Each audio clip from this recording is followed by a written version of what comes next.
Yo. Yo. Yo, what's up? What is up, man? Ain't shit, man. Just another Thursday. It's just another Thursday. That's the best way to describe it. I'm using it's not like a new laptop. It's a laptop I got last year, and my mom just gave me it, and it's semi-new. I just haven't really had a chance to use it, so recording on here, and so far it's going pretty nice. But other than that, made myself some breakfast and have been up ever since the missus left for work. She'll be home around 3, and yeah, I get gearing up for the show. So, yeah. Other than that, what you got going on? I literally just got up by the time you texted me. Yeah. I was like, oh shit, I'm late on doing my fucking usual Thursday stuff. I usually go get my drinks for the rest of the week. I get my go get anything I need to get, like house essentials from the dollar store around the corner. Nice. Or a jug of milk if I need it, or fucking some detergent or whatever. Like, yeah. That's why I usually step out around that time. So yeah, that's usually my time to go ahead and get everything I need to if I need some deodorant or need a razor or something. Nice. I go ahead and do that. Handle my biz, and that's it. Yeah, I'm speaking of deodorant, I need to get some, and we desperately need to go grocery shopping because we're low on a lot of shit today. But yeah, it's typical shit. So what do you want to get started with? Well, I'll tell you what. I saw a little bit of Marvel Zombies yesterday. After we got off the phone, I went and talked to my nephew for a couple of hours yesterday, and we were talking about some CCW stuff. So I got to it a little too late than I wanted to. I literally started it, and I saw the 3, and I liked the chemistry. That much I can speak on. I can speak on that fact. I liked what I saw from Kate Bishop, fucking Riri Williams, and goddamn Miss Marvel. I loved it, and I want to see more of that, but in live action. So I like the chemistry from those 3 right away. And correct me if I'm wrong; those are the 3 actresses, right?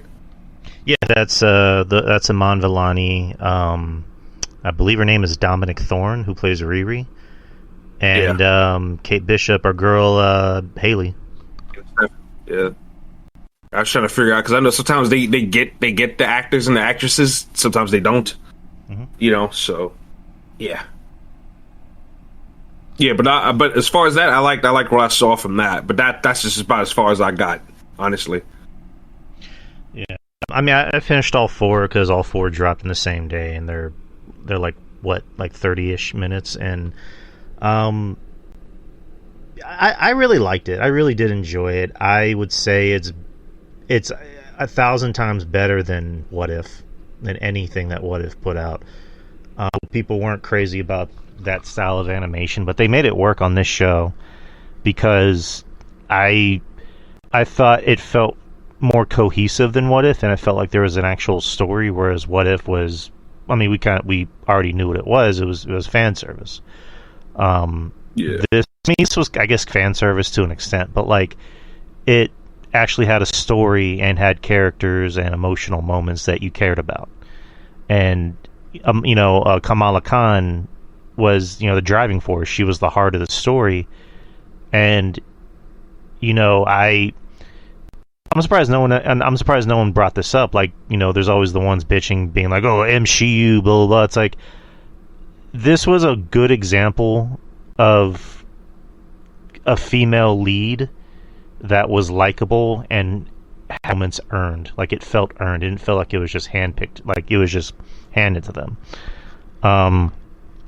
And I love Iman Vellani. I think she's one of the better castings that Marvel has done.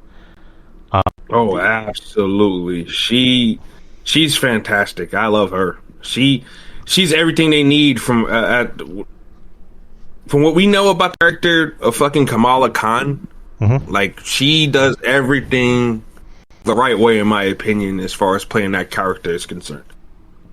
Yeah, and in real life, she's actually a nerd. Like, she loves comic books, and she dressed up as fucking Miss Marvel for Halloween. So, the fact that they cast a fan, a nerd like us, to play a superhero with no prior, like, acting experience. Like, as far as I know, you look at her IMDb, she wasn't even, like, she didn't even have, like a what do you call, like, an extra spot in a movie or a TV show. Like, no, like, playing Miss Marvel is like her first and only acting role ever, and she's that good. Like, she's that good, and she's that likable, and she's like that talented, and it made to see what else she can do besides, you know, Miss Marvel. Like the movie buff in me is like, I wonder what else she can do. Like, I want to see if she can do other, like, genres or whatever. But I think she's great. I thought she was great on here. Yeah, and definitely not a show for kids. Like, it is gory as fuck. Like, it's Marvel Zombies, so you can't skate around that. You can't be PG-13 about that. You gotta let that shit, like, hit hard, and it hit hard. And also some good tension, you know, especially that, you know, some good tension horror moments. And I was also happy that a lot of other voice actors came back. I was happy that fucking Elizabeth Olsen came back. Yeah. You know, she's great as Scarlet Witch, and, you know, obviously there were some other actors that didn't come back. Like, I can almost tell when certain people were talking, I'm like, that's not the actor. Like, the actor from live action. And I get why. And it was also nice to hear, Simu Liu, back as Shang-Chi. But I really liked Marvel Zombies. I mean, I know you have episode 4, so I won't spoil anything, but, like, it sticks the landing in a way that you don't expect. Like, it's not this cookie cutter family friendly Marvel thing that Marvel's been doing for a while, where it's like, now we can get back to our lives and be happy. It's like, nope, they pick an ending where I'm like, ooh, ballsy. It's just, it's one of those things of, unfortunately, like how I felt about Friendly Neighborhood Spider-Man, where this is really fucking good, but it seems like no one's really talking about it because Marvel dumped it on, and Marvel dumped that into chunks instead of just having it come out like every week, so that way we have something to talk about. And I guess I get, which is probably a good thing or a bad thing, honestly, because the thing is that you get people talking about it in a barrel and a chunk, then they learn their lesson from it. Like, oh shit, we can stretch this out and make people want to see this thing, to beg for it in an episodic type format. Okay, all right. Yeah, so I mean, maybe they have to learn that lesson the hard way. True. I mean, also, I think this is the year where Marvel's like, literally everything that's come out, well, maybe not literally everything, aside from Ironheart, I know Marty's has been in the can for a year. I think Wonder Man's been in the can for a while. This was the year of, like, we gotta dump everything out because next year we're downsizing. And it's good that they're downsizing. It's just like it just so happens that a lot of the stuff that's come out this year has actually been pretty good, aside from a few hiccups. But Marvel Zombies was great. My only issue is release it in October. Like, why not release it episode by episode by episode by episode leading up to Halloween? Yeah, why it's September? I don't get it. That's something you should have done or saved for for next month. Yeah, dude, it's like for a business standpoint, cash in on the Halloween. The fact that Halloween's next month, I don't get why they decided to go down this route. But hopefully it pays off for them. Yeah, a missed opportunity, but overall, loved it. Hope and anyone who's listening, if you're a Marvel diehard, if you love zombies, then this might be the thing for you. So, keeping up with Peacemaker? Yes, I have, actually. All right, what do you think? How could I not? How could I not? Just making sure. No, I think good show, man. I think they're doing really good work. I think John Cena's doing good. I think John Cena's continually on a regular clip showing everybody that he's the real deal. Mm-hmm. That he's the real deal. If you had any doubts about him being a versatile actor, I think those concerns should be tossed out the window at this point, because he's doing great work at playing this broken character. This character who wants to have it all, wants to do whatever it takes to have it all, but it just doesn't work out for him. You know what I'm saying? Like, he has great hope, but in a kind of way, he's kind of a loser a little bit when you kind of think about it a little bit. Yeah. It's this weird character, man, that keeps him very grounded, and he's doing a really good job of displaying that, man. John Cena, holy shit. This is far removed from the Marine back in the day, all right? No. The level of acting here is fucking just... It's great here, man. It seems like he puts his all into this role, and I want to see him do this fucking... I want to see him do Peacemakers for as long as he can at this point. I know he's going to be 50 soon. And to me, 4K and ultra high definition don't do his face no fucking help, because he's starting to look it. But nah, man, for as long as he can go with this character, man, I let him go. He's fucking great, man. And Frank Grillo's great as Rick Flag. Kind of shady, not outright villainous to me. Kind of, some shades of gray there. But yeah, he's doing a great job too. We know that though. He's good at playing like underhanded dig to straight up being a villain. Like, he's good at that. And the rest of the characters are just, all of them have something to do, and that's fine. Like, my man kills it as Vigilante though. He's fucking great. Yeah, he's good. Mm-hmm. He's great. Like, I'm almost sorry that Arrow took that character and they fucking wasted it.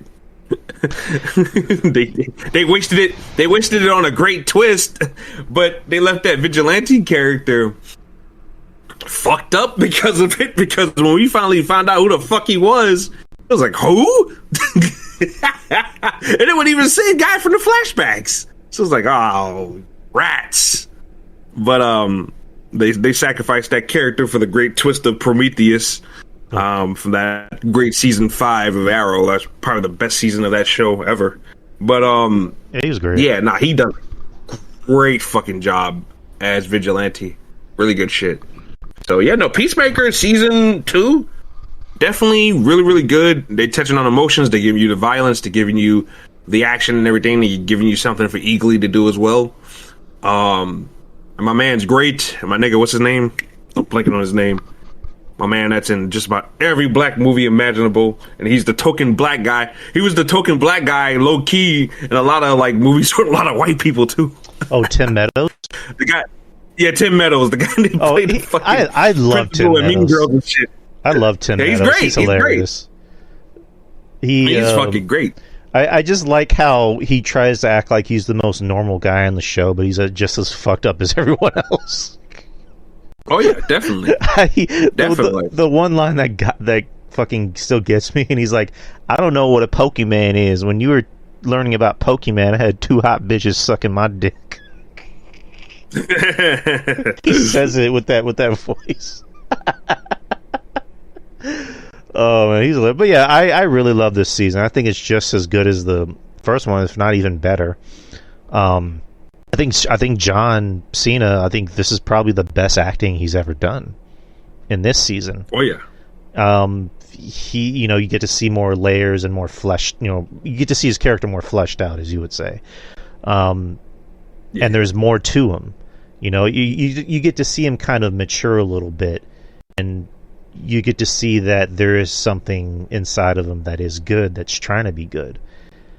And, he truly does care about his friends. He cares about Harcourt. And even Harcourt, a lot of the characters on this show, like, they're all going through it. Like, they all have their own little side stories. Harcourt got over by fucking Amanda Waller. And, she's out there just picking random fights with people. So it's like, damn, you definitely do feel for her. Danielle Harris, I think she's great. She's pretty good on this, and again, I like the chemistry with her and John Cena. where they're just best friends. There's nothing going on between them, and good. Like this, I like whenever movies and TV shows can feature more platonic relationships. Not everybody needs to be fucking. Not everybody needs to be like together. They can just be friends, because that's how real life works. And of course, Vigilante, who's batshit crazy, but he had a nice emotional moment in the last episode where I kind of felt for him, like, oh man, come on, everything's gonna be all right. Come on, he'll come back. I'm losing my best friend. Yeah, and then my boy, what's his name, Robbie, or was it Robbie or Ronnie from The Office, who's Peacemaker's brother Keith. Yeah, Keith. Yeah, I was like, when I saw him, like, oh shit, it's him. So it's interesting seeing him in a superhero film, and he's like, or film, TV show, and he's like jacked as shit. God damn. Oh yeah, I was like, holy shit, he was bigger than John Cena. And then Frank Grillo, who's just a badass Italian motherfucker that you don't want to fuck with. Like that's a legit dude. And I want to know who would win between him and John Bernthal in the fight. That's a fight I want. I'm going for Grillo, bro. I think Grillo's more legit. You think Grillo's more legit? Well, he's man. Well, he's like an ex-boxer or MMA fighter, right? I heard he's got some credentials. I didn't know if it was to that extent, but I heard he had credentials. Yeah, Bernthal, as far as I know, played football. I'm not saying Bernthal is not a bad motherfucker, because he kind of looks like he'd be, but I'm gonna go with Frank on this one. I got Frank. I got my money on Frank. Man, celebrity boxing, that'd be great. Frank Grillo and fucking John Bernthal. They just match up and look well on paper together, man. I don't even think like they kind of look similar. They look similar a little bit. They have like similar like hairdos and shit like that. Like I don't know, man. There's some similarities there between the two. No, I get you. Episode Robert Patrick. Yeah, Robert Patrick looks. Mm-hmm. Holy shit, he looks like a melted candle.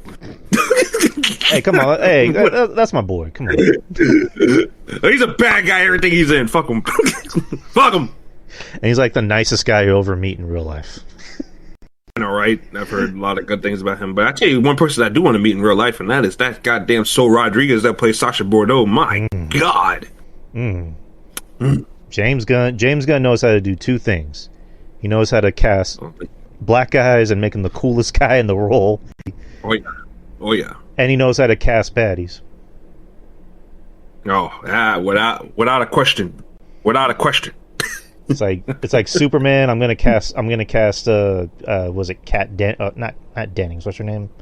Kat Dennings. Oh my God. Woof. And then Lois, who even looked pretty good too. I'm not gonna lie, even in that pantsuit. Lois looked good too. Yeah. Lois did look good in the movie.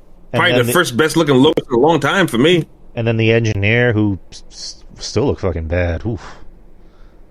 Yeah, I don't like girls that have shaved heads, but damn, she was looking good too. Shit, I'm like, if I'm Superman, I'm like, I can change you. You're the engineer? Okay, I'm sure I can show you what I can engineer. Shit, and then Sasha Bordeaux again, just fine as damn. Blah. Even Frank Grillo was about to hit that. Like, he was like, "Call me sir." Oh shit. And then, of course, Amelia's a baddie, too. And James put a ring on that. Why wouldn't he? I mean, he'd be a dumbass if he didn't do that. Now I usually don't like blondes, but she's hot. Yeah, I think if I'm John Cena, I'd be boo-hooing over that, too. Boo! Exactly. Shit, even Supergirl's kind of a baddie. Snot balls and everything. She looks weird to me. I don't know, dude. I've seen her, like, dressed up and with makeup. I'm like, she's actually nice. I can't front it. She looks kind of nice. But that Games of Thrones prequel, and I'm like, they kind of downgraded for this girl. I'm like, it's kind of weird to me. Once again, one of those people that look a teen to me, and I can't shake that. You gotta have meat in your bones for me to be attracted to you. You gotta have an adult-like face. I can't do girls with baby faces because that just makes me feel wrong and nasty inside. But I mean, I really don't find her all that attractive, anyways. I'm not saying she's ugly, but I just I wouldn't be. You have to press me really hard in order for me to be into that. What's her name? Allie Witchcock or Hancock or whatever the fuck her name is? Millie Alcock. Yeah, there you go. Whatever. Potato. It's all the same. It don't matter. Anywho. But yeah, for the rest of the show, the last episode, like, Frank Grillo just straight up just fucks up John Cena. Like, that... beats his ass. That fucking knee to the face, I'm like, that should have killed him. Like, that should be like almost like a... like, fucking brain damage, but it's John Cena. It's like, Jesus Christ. And movie violence I usually don't wince at, but that shot I went, oh! Like, Jesus Christ. Don't you know John Cena's part car? He can take it. He got some of that Vin Diesel syndrome, man. He's part car. They can survive anything in every movie, in every TV show they're in. Yeah, it's all good. Yeah. Except Brock Lesnar. I'm playing. Oh shit, Brock. But I don't know. Again, the last 3 episodes are coming out. The big secret surrounding these last 3 episodes are James Gunn only showed the press and critics of the first 5 episodes, because he didn't want what was going to happen in the last 3 to be leaked. So some big shit's going to happen. It's allegedly supposed to lead into Superman Man of Tomorrow. So there's a possibility we can get a cameo from the big guy. Maybe even Lex, maybe even some other DC heroes, like maybe a Blue Beetle, for example. Maybe a Ghost, for example. I don't know. Like, some big shit's going to happen. And I'm glad James Gunn didn't release them, because I want to be surprised. So. Yeah. If I had to take a stab at it, we'll probably see Brainiac or something. Because Brainiac is going to be the villain in that movie. It makes sense, right? Superman and Lex Luthor teaming up to take on whom? It's got to be Brainiac, right? They've never done Brainiac in quite some time, if ever. So, I mean, General Zod. No, it's not gonna happen. About all that. Yeah, I don't know about all that. So yeah, I'm thinking it's got to be Brainiac, because Brainiac is realistically a villain that can challenge some of everybody here. He can challenge the Justice Gang, Peacemaker, and his crew. And Superman and Lex Luthor, obviously. So yeah, I think that's what it's leading up to, a cameo from Brainiac, and I think that's where we're gonna leave things. And because they're working on, when is Superman and Superman 2 supposed to be coming out? Next year, right? Not next year, but the year after. 2027, yeah. Okay, yeah. So yeah, no, it gives James Gunn enough time to finish off from here. So yeah, I'm thinking that's what we're gonna see. Either a tease, or we're gonna flat out just see Brainiac. I'm leaning towards the tease though. But we're gonna see cameo from Superman and fucking Lex Luthor though. Yeah, seems like it, because there was a clip that, for an episode that hasn't even come out yet, that they were playing after the first episode, where they were like, "Here's what's going to happen this season," and there's a clip where what's his name? Flag. He's like, I got to go to Belle Reve and talk to a prisoner, and we haven't seen that clip yet. So who's he talking to? Who's he going to go talk to? Luthor. Interesting. So, I can't wait. Episode 6 is tonight, and another thing that's been a rumor, but I think it's all but confirmed, is the universe that Peacemaker goes to. You happen to notice something different about that universe, RJ? Yeah, it's definitely Universe X from the damn comic books. Yeah, there you go. It's a universe where the Nazis won. That's why Peacemaker's dad is so nice and friendly and kind, and tells his sons that. And you also notice that there's something else missing. What is that one thing missing? Tell me. Not a lot of blacks. People of color in general. Your girl. What the fuck's her name? When she goes to that universe. Oh boy! I can't wait for tonight's episode. Tonight's episode is when they cross over to that universe, and it's going to be interesting. It's going to be a fun episode. So it's enough of Peacemaker. I don't know if there's anything else that we missed before we get onto this list. I think that's about it. There really is no news. So, let's get on with this list, shall we? So the PWI 500 came out on Tuesday. Mish, shout out to Mish if you're listening, actually gave me the list. So, awesome. You kind of covered it with us. You helped us with like the last two. Me and Ruben. Shout out to Ruben. Last night on the experience. So how far do you want to go back? Where do you want to start? We can go from 50 on up. All right. I don't mind that. I'm not going 100. All right. You listing off names. I don't even know who the fuck these people are. Who's Charlie McFuckface? I don't know who that is. Who the fuck is that? Ooh, he was in MLW. Like, come on. Like, what is it? What is this? Jeff Lippman. By the way, I just want to put it out there. I'm going to MLW on the 20th of November. Oh, nice. So yeah, will you go. If Jeff's coming, if Jeff's coming, if he's coming down, that'd be cool. Get a chance to meet him. No, I was asking like, will Jeff Lippman be there? I was just trying to be goofy, but no. Oh, I thought you meant might be a possibility. He was because I know I know Jeff's captain MLW lately. He's kind of taking the reins for me there. In that regard, but I saw MLW's coming to town. I was impressed with the last show. That's all. Matt Riddle's not the champion anymore. They gave it to a guy that kind of worked his ass off to rebrand himself.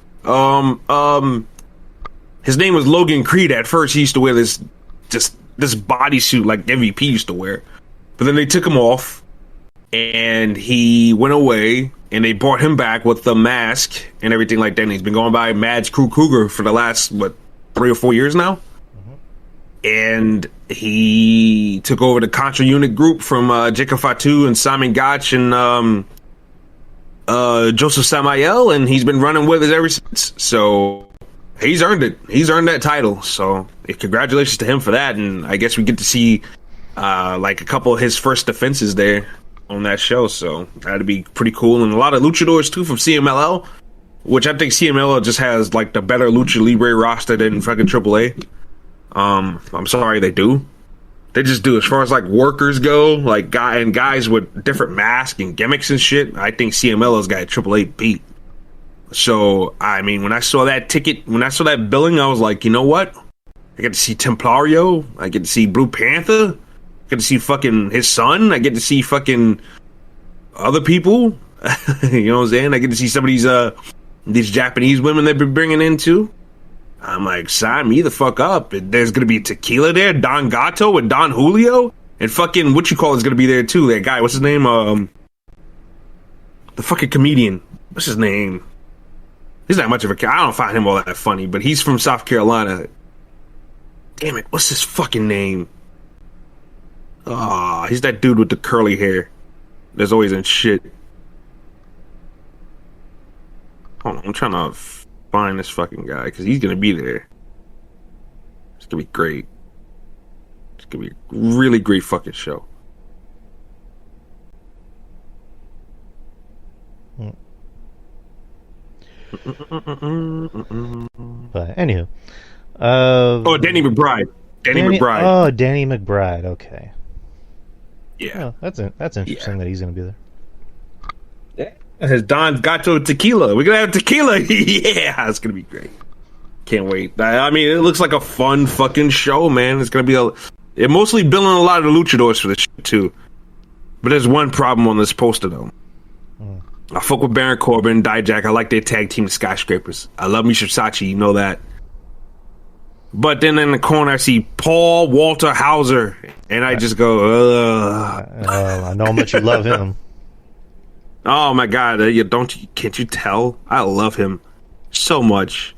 But I get to see Mystico after all these years. Yeah, this guy is he's turned it around from that bad WWE run.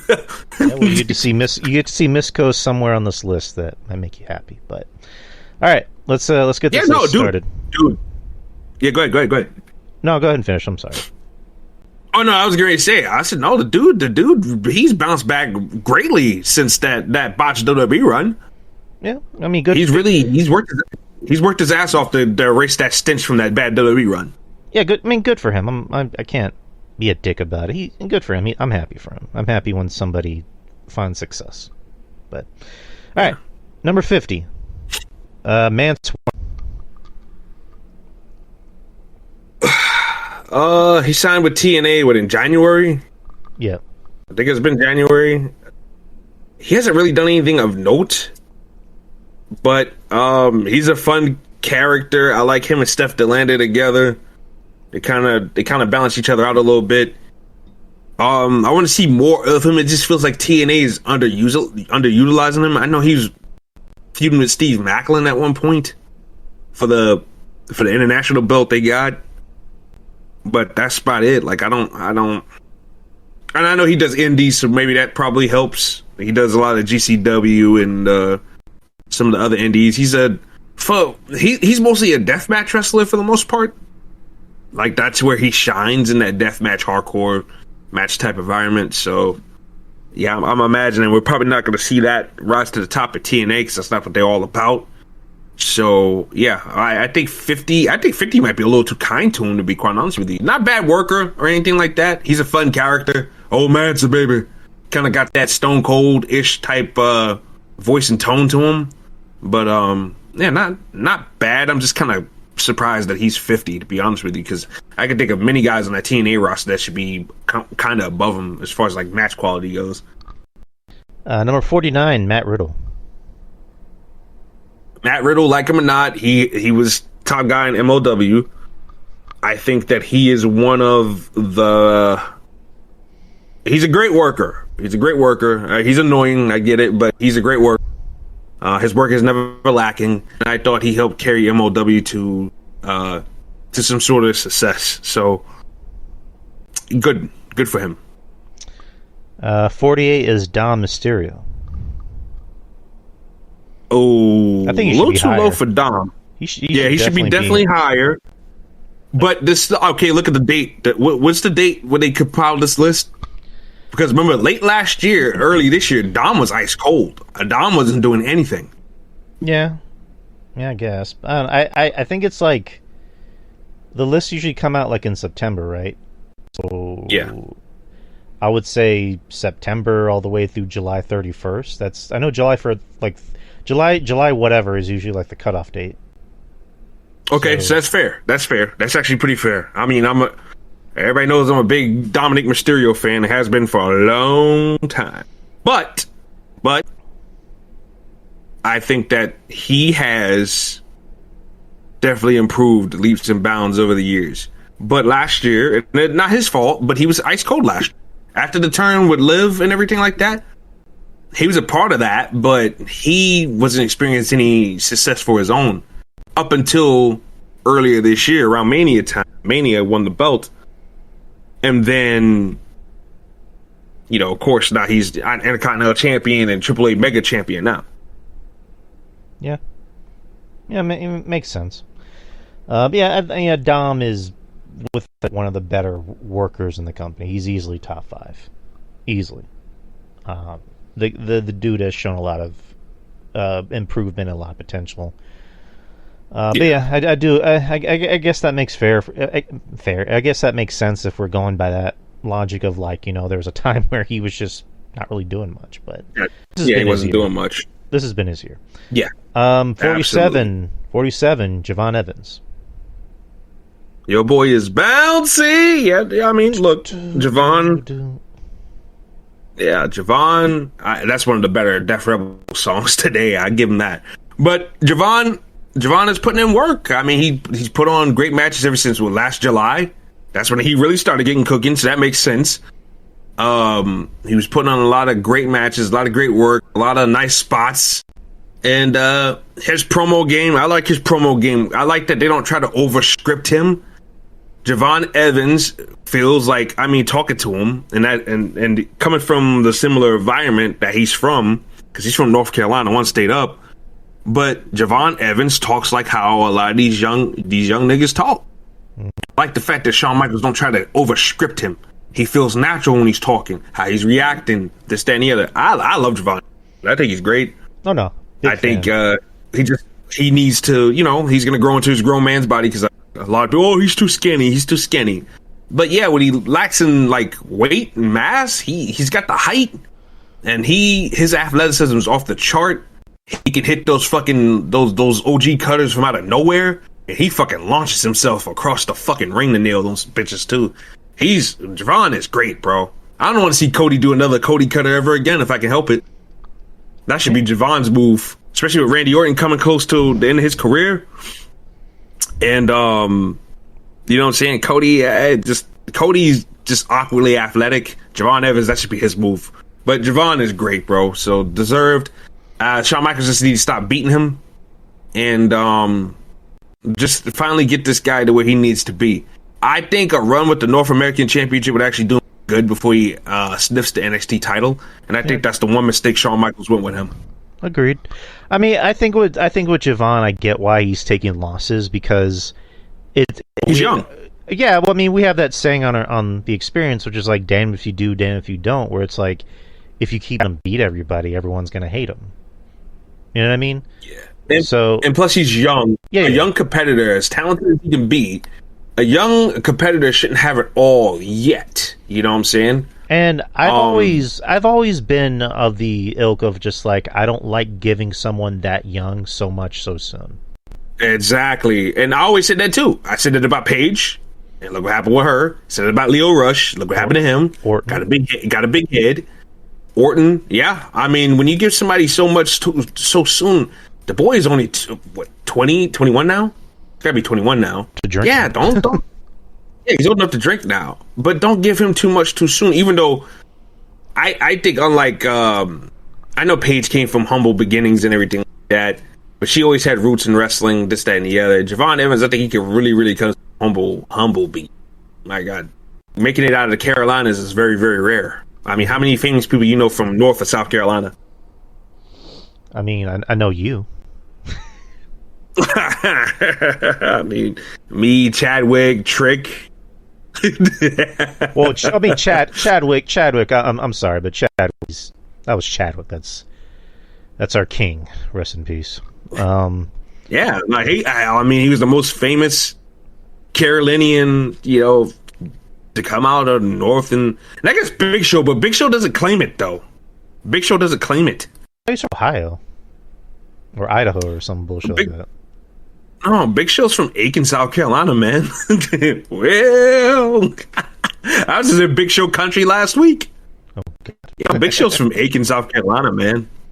I saw that Aiken sound. I said, "Oh my God, well, it's the Big Show." God damn it! Come on now, fucking wrestler. Come on now, knick knack paddywhack, give a dog a bone. Javon, he's only going to get better, so he's fine where he's at. 46, Drew McIntyre. Should be higher. Should be higher, but you know why Drew McIntyre's not higher? Because he's in these shit feuds. Yeah. Besides CM Punk one, that Damian Priest stuff was a step down for Drew. I'm sorry, it was. No, it was. I said the same thing. I'm like, Drew had the feud and the match of the year for me, like in my opinion, last year, and it's like, he's gonna move on to Roman, like, because I thought that was gonna be the idea. He's gonna go after the bloodline and finish everybody off, and he's gonna, go after Roman. They gave him Damian Priest, who's just like, what? So ice cold, bro. There's nothing going on with Damian Priest right now. Damian Priest needs to be back in Judgment Day. I'm sorry to say it, guys.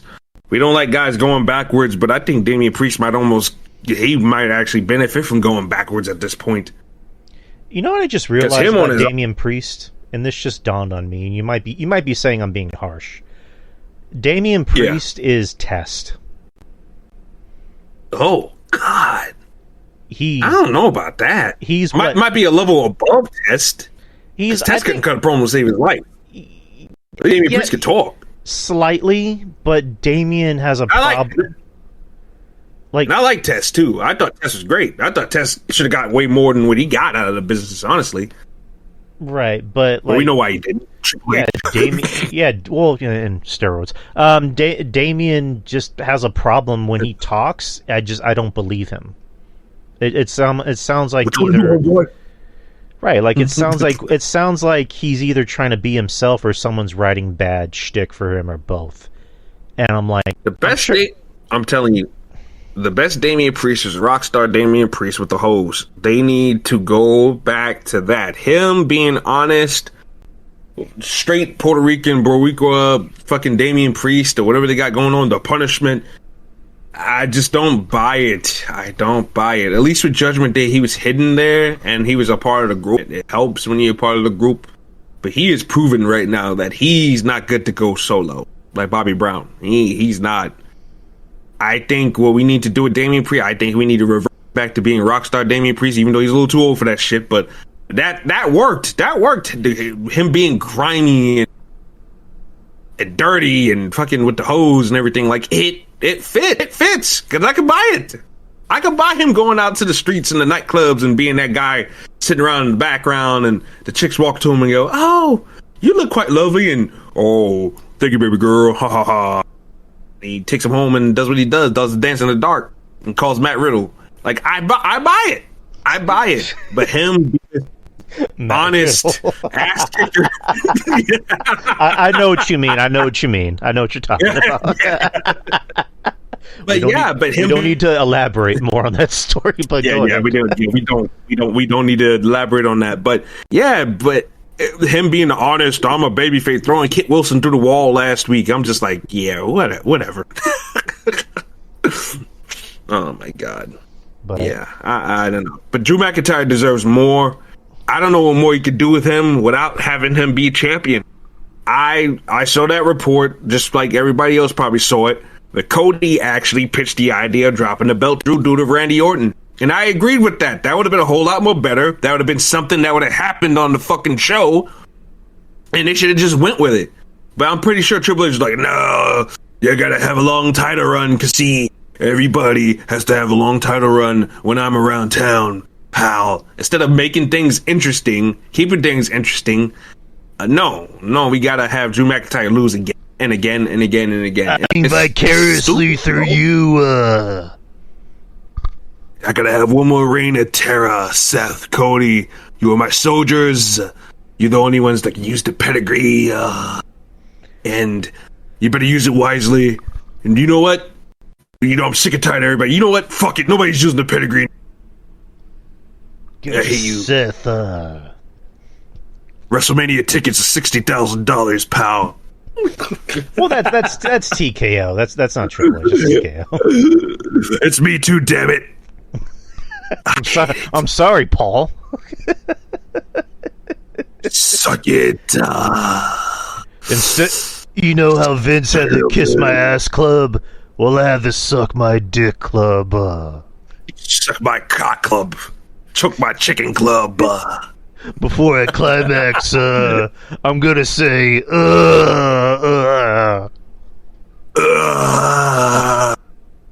nah.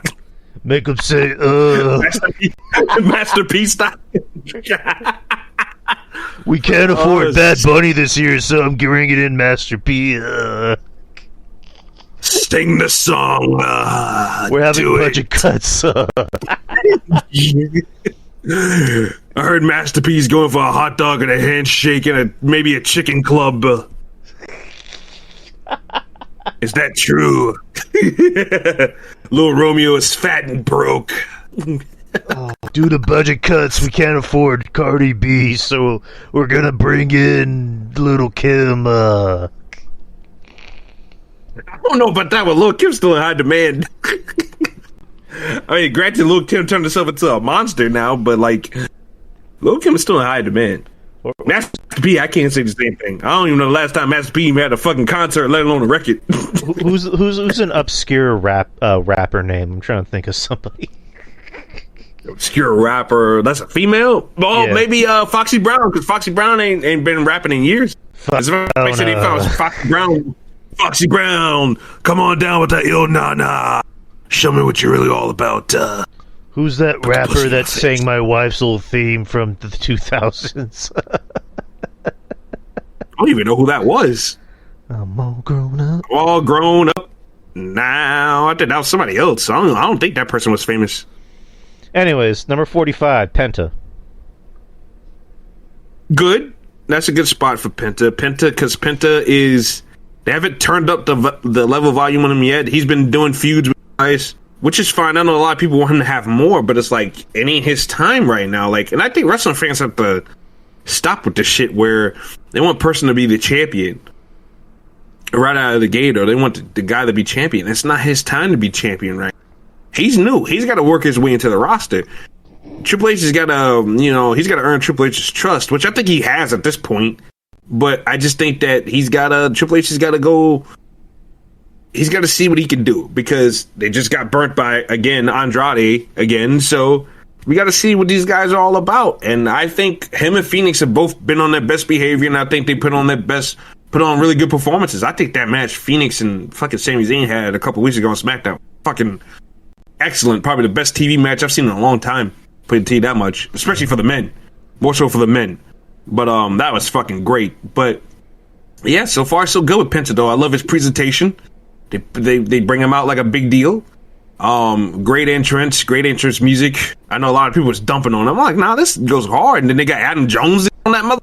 And they took it to a fucking 1,000 level. I'm like, holy shit. Dun, dun, and dun, the pyro dun, and everything. dun. Yeah. Like, somebody's about to get fucked up, man. Wait, Adam Jones, that was Rage Against the Machine, right? No, Tool. Oh, Tool, never mind. I was thinking, fuck you, oh no, I won't do what you tell me, and then that guitar riff. But anyways. Was it yeah. John Draper is about to send me a very angry message. Right. Shout out to John Draper. Get together, Drew. Get together, Drew. Come on, dude. What are you doing? Come on, man. You're fucking up. Dude, Drew, I'm telling you, dude. I'm telling you. You gotta know your bands, dude. Anyways, that was a bad John Draper impression. Kevin be disappointed in you. Oh, God, yeah. Oh, you're all right, God. Oh, God. Oh, God, Drew. Oh, God, it's this guy. Anyways, continue. Nah, but they bring him in like a big deal and everything like that. Like, people got to slow their roll with wanting Triple H to belt guys right away. Even though I would say there's an argument to put a belt on Penta, but which one? Are you going to stop Dominic's momentum right now? Dominic is over. I'm sorry, he's over. And, I mean, Seth Rollins doesn't care less about, honestly. But, Triple H loves him. Seth Rollins is going to have this belt for a period of time. Shoot me dead. But, yeah, what else is he going to go after? I mean, where is it? What you going to do? Are you going to sacrifice Dom? Are you going to sacrifice his momentum? No, I don't think you're going to do that. But I think, you know what, though? I think now that he's AAA Mega Champion, I think you let him beat Rusev by crooks and means, and then you get the belt on Penta. I think you can go back to that, because they still have an open-ended feud. Remember, because last time we saw him, El Grande Americano got involved and he cheated Penta at, what was it, Money in the Bank, or what was it, Payback, whatever pay-per-view that was. That he beat him at. And then, I mean, they can circle back to it. Like I said, open-ended, but yeah, Penta's fine. Penta's fine and deserves that spot. One of the better bright lights in WWE in 2025. That's for damn. Yeah.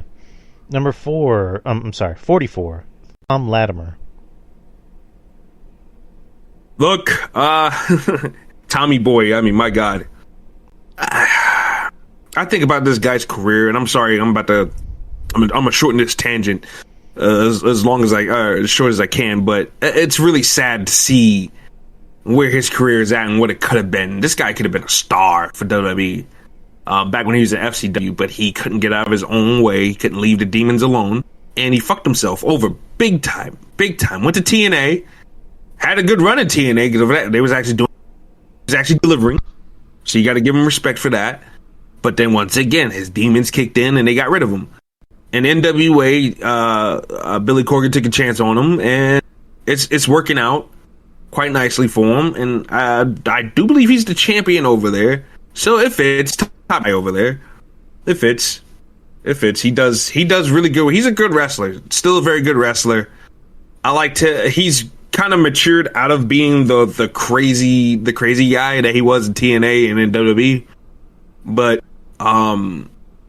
he's definitely doing good work right now. So yeah, no, well deserved.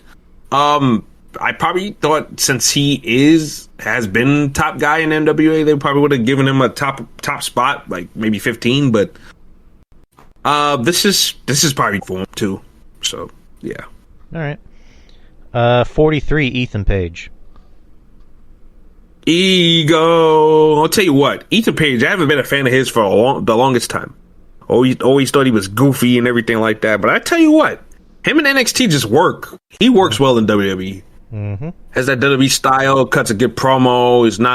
He's always entertaining. I like Ethan Page. I'm starting to really like him now and appreciate him a little bit more. When he was in TNA doing it, even when he was a little bit more fatter and everything like that, and he was Johnny Gargano's protege or whatever, and he turned on him. I'm like, who's this big goofy who is this guy? And it was worse back then because he was like fat. Like he had like a gut and shit, and he was wearing the trunks that he wears now. He was wearing them back then, and he looked extra smaller on him. Like, who's this big goofy like, who is this guy? He's smiling all the time, and I'm like, oh god, people think this guy is gonna be a top prospect. This is like 10 years ago. And Ethan Gabriel Owens, that's where the ego thing comes from. That was his old name back then. Mm-hmm. He tweaked it to Page like a couple of years after that. Lost a little bit of weight. Then he went to TNA, him and Josh Alexander, the North stuff. They were a team in the Indies called the Monster Mafia for the longest. Good team. Like, really good team. They balance each other out very nicely. Because, Alexander's the worker. Page is a serviceable worker. But he has the charisma that Josh Alexander doesn't. So they balance each other out quite nicely. They're really well together. And then he went to, AEW, lost more weight. Was doing some good stuff. But then they never really did anything with the dude. They never went as far with him, but Shawn Michaels has taken this dude, put him in the spot to succeed. He's been champion a couple of times now. Now he's shooting with a guy from AAA, so Ethan Page, well deserved. If anything, I would argue that he should be a little bit higher, maybe in the mid 20s at top. Agreed. Because he's been NXT champion, although that run didn't last too long. But he's been NXT champion. He's been top build. He's been North American champion now. So I would say that he's had some of the better feuds. Like Javon Evans, I think that was a really good feud. I know a lot of people thought the knocking the teeth out was silly, but he showed some edge in that. Like, he showed a different dimension to himself that we hadn't seen before. So he showed his versatility off to everybody there in that, if you appreciate that kind of thing. So yeah, no, he's a versatile performer. You could plug him in any spot, comedy. He can be serious. He can work. Like I said, his work is serviceable at best. I don't think he's going to blow you away, but yeah, I think he's fine, man. He's fine. I think he's main roster ready. Honestly, I think he's spinning his tires in NXT at this point. Yeah, he's I know they want to do the feud with him. They want to do the feud with him and Dr. fucking Wagner the Third. I'm not fucking calling him that tongue twister name. Fuck that. But yeah, they want him to feud with him and put over Tavion. I hope Tavion gets the belt and they don't put it on Dr. Wagner the Third, because I think he's boring. I'm sorry. At least Heights is young, exciting. He can use that win a whole lot. And Dr. Wagner the Third. That's all I got to say on that. But yeah, go ahead. No. Ethan is. I adore Ethan Page. Like, again, I didn't really care about him. His WWE career. Like, I definitely heard the name. Granted, I wasn't watching TNA back then, and I know he was in AEW, and that lasted as long as it did. And so when he came to NXT, I'm like, oh, okay. But then just Shawn Michaels saw something in him that clearly nobody else saw, and he's one of the best things about the show. He always has the best feuds. He cuts. You can arguably say he cuts the best promos on the show. I disagree with, when you say about his matches. I think he has some of the better matches on the show. Is he the most exciting? Is he a Javon Evans? Is he Trick? Is he Nanoba? No, but, he can still go out there and he can go out there and have a really, really good match with just about anyone. Except, the thing is not always going to be as fast as like a Javon. Like, it's going to be more methodical and more mat wrestling, Yeah, that's why I said he's a serviceable performer. I didn't say he was bad. I just think he's serviceable. Okay. There's nothing special. Yeah, sorry. No, I misheard. You. Yeah, he doesn't do anything that's overly special, but his matches are good. Like him and Breeze went out there. out of fucking blue and had a great match last week on NXT. But nothing he does in particular makes you go, he doesn't have that one move that goes, damn. Like, I remember an Ethan Page match because he has this move in his arsenal that's so good that stands out. You know what I'm saying? Like, at least his old partner has the fucking power driver or whatever. People like, oh shit, like that's devastating. Has that going on for him, but Ethan Page, like he doesn't have any of that going on for him. But like, no, he's definitely serviceable. When I say somebody's serviceable, like I think people take that the wrong way. What I mean by that is somebody that's a good wrestler, but he's just a good wrestler that you don't remember anything in particular. You don't remember, like, he's not known for like doing a crazy move or anything like that. It's just everything flows together. He's reliable, and he can do anything you really need him to do at any given moment. So I think people take that the wrong way, but I just needed to clear that up real quick.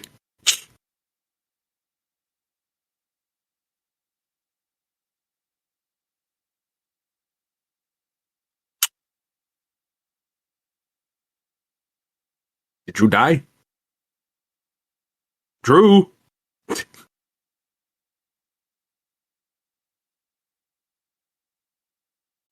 Drew? Where'd he go?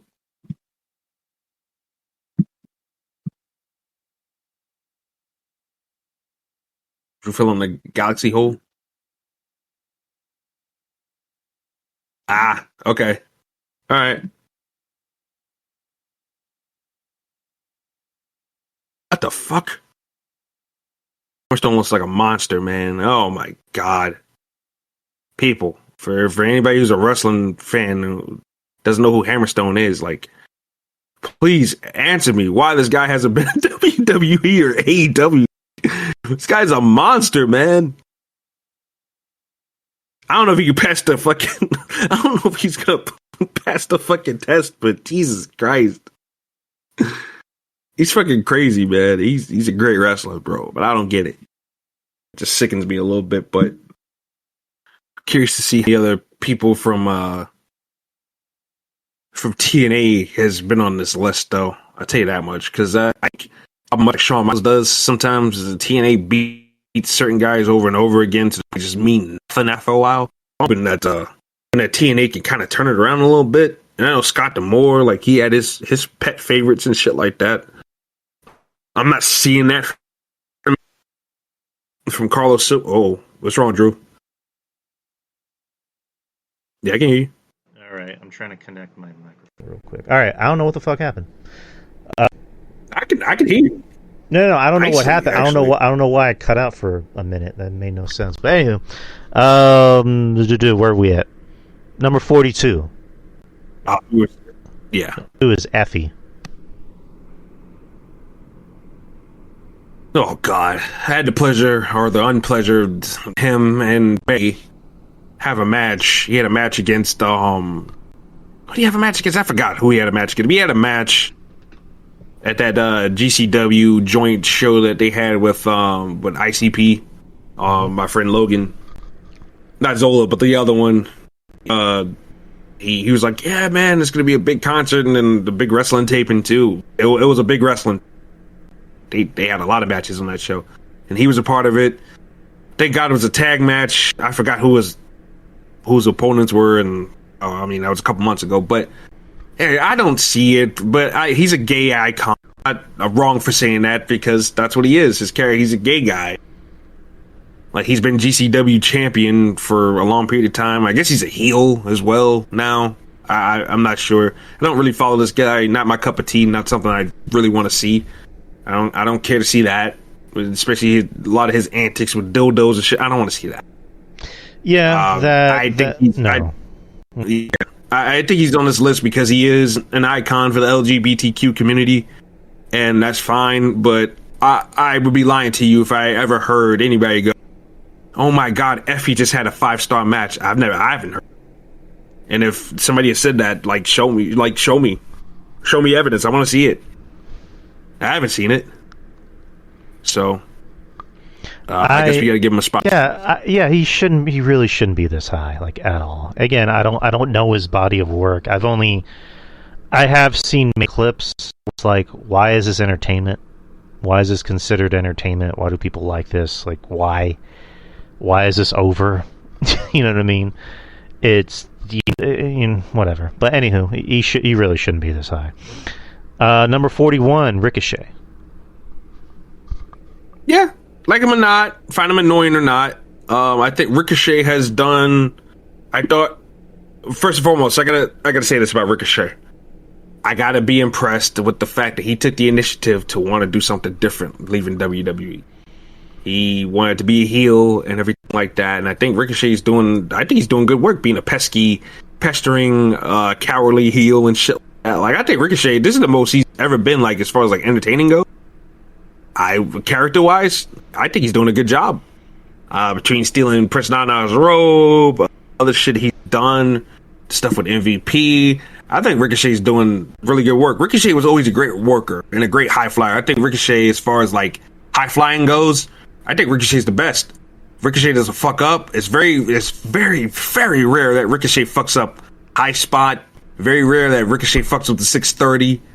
Very rare that everything he does is pinpoint. So as far as in-ring work and shit like that goes, he's always on point. The character now, he's on point. Is he annoying on social media? Very much so.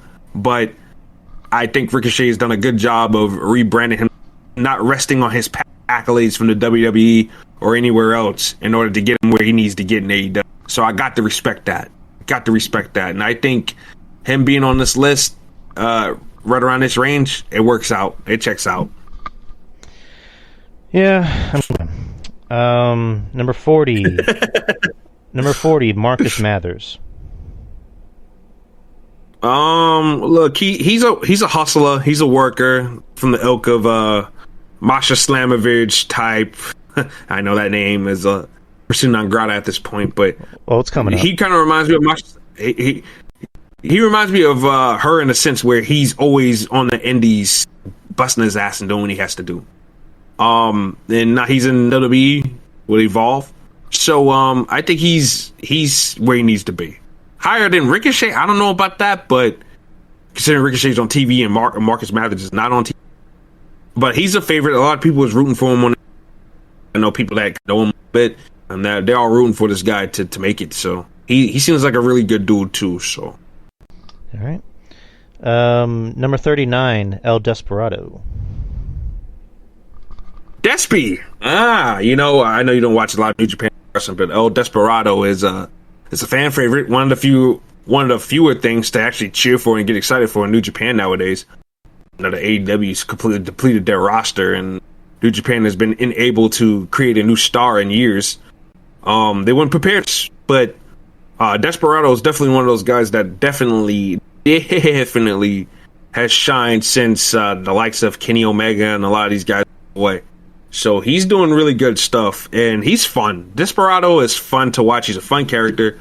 He's a mask. He's like a Japanese mask mariachi type thing. That's his look, with the mask and everything. He's just fun. He's a fun guy to watch, and I hope he gets elevated at one point. I don't know how old he is. He's been around for a long time. He's probably in his late 30s, early 40s at this point. I hope he gets elevated soon, because New Japan needs every bit they can get right now, and I would say his spot on this list right here is kind of well deserved. All right. Juan Saito or Yun Saito. I don't know who the fuck that is. I don't know who that is. Can't speak on it.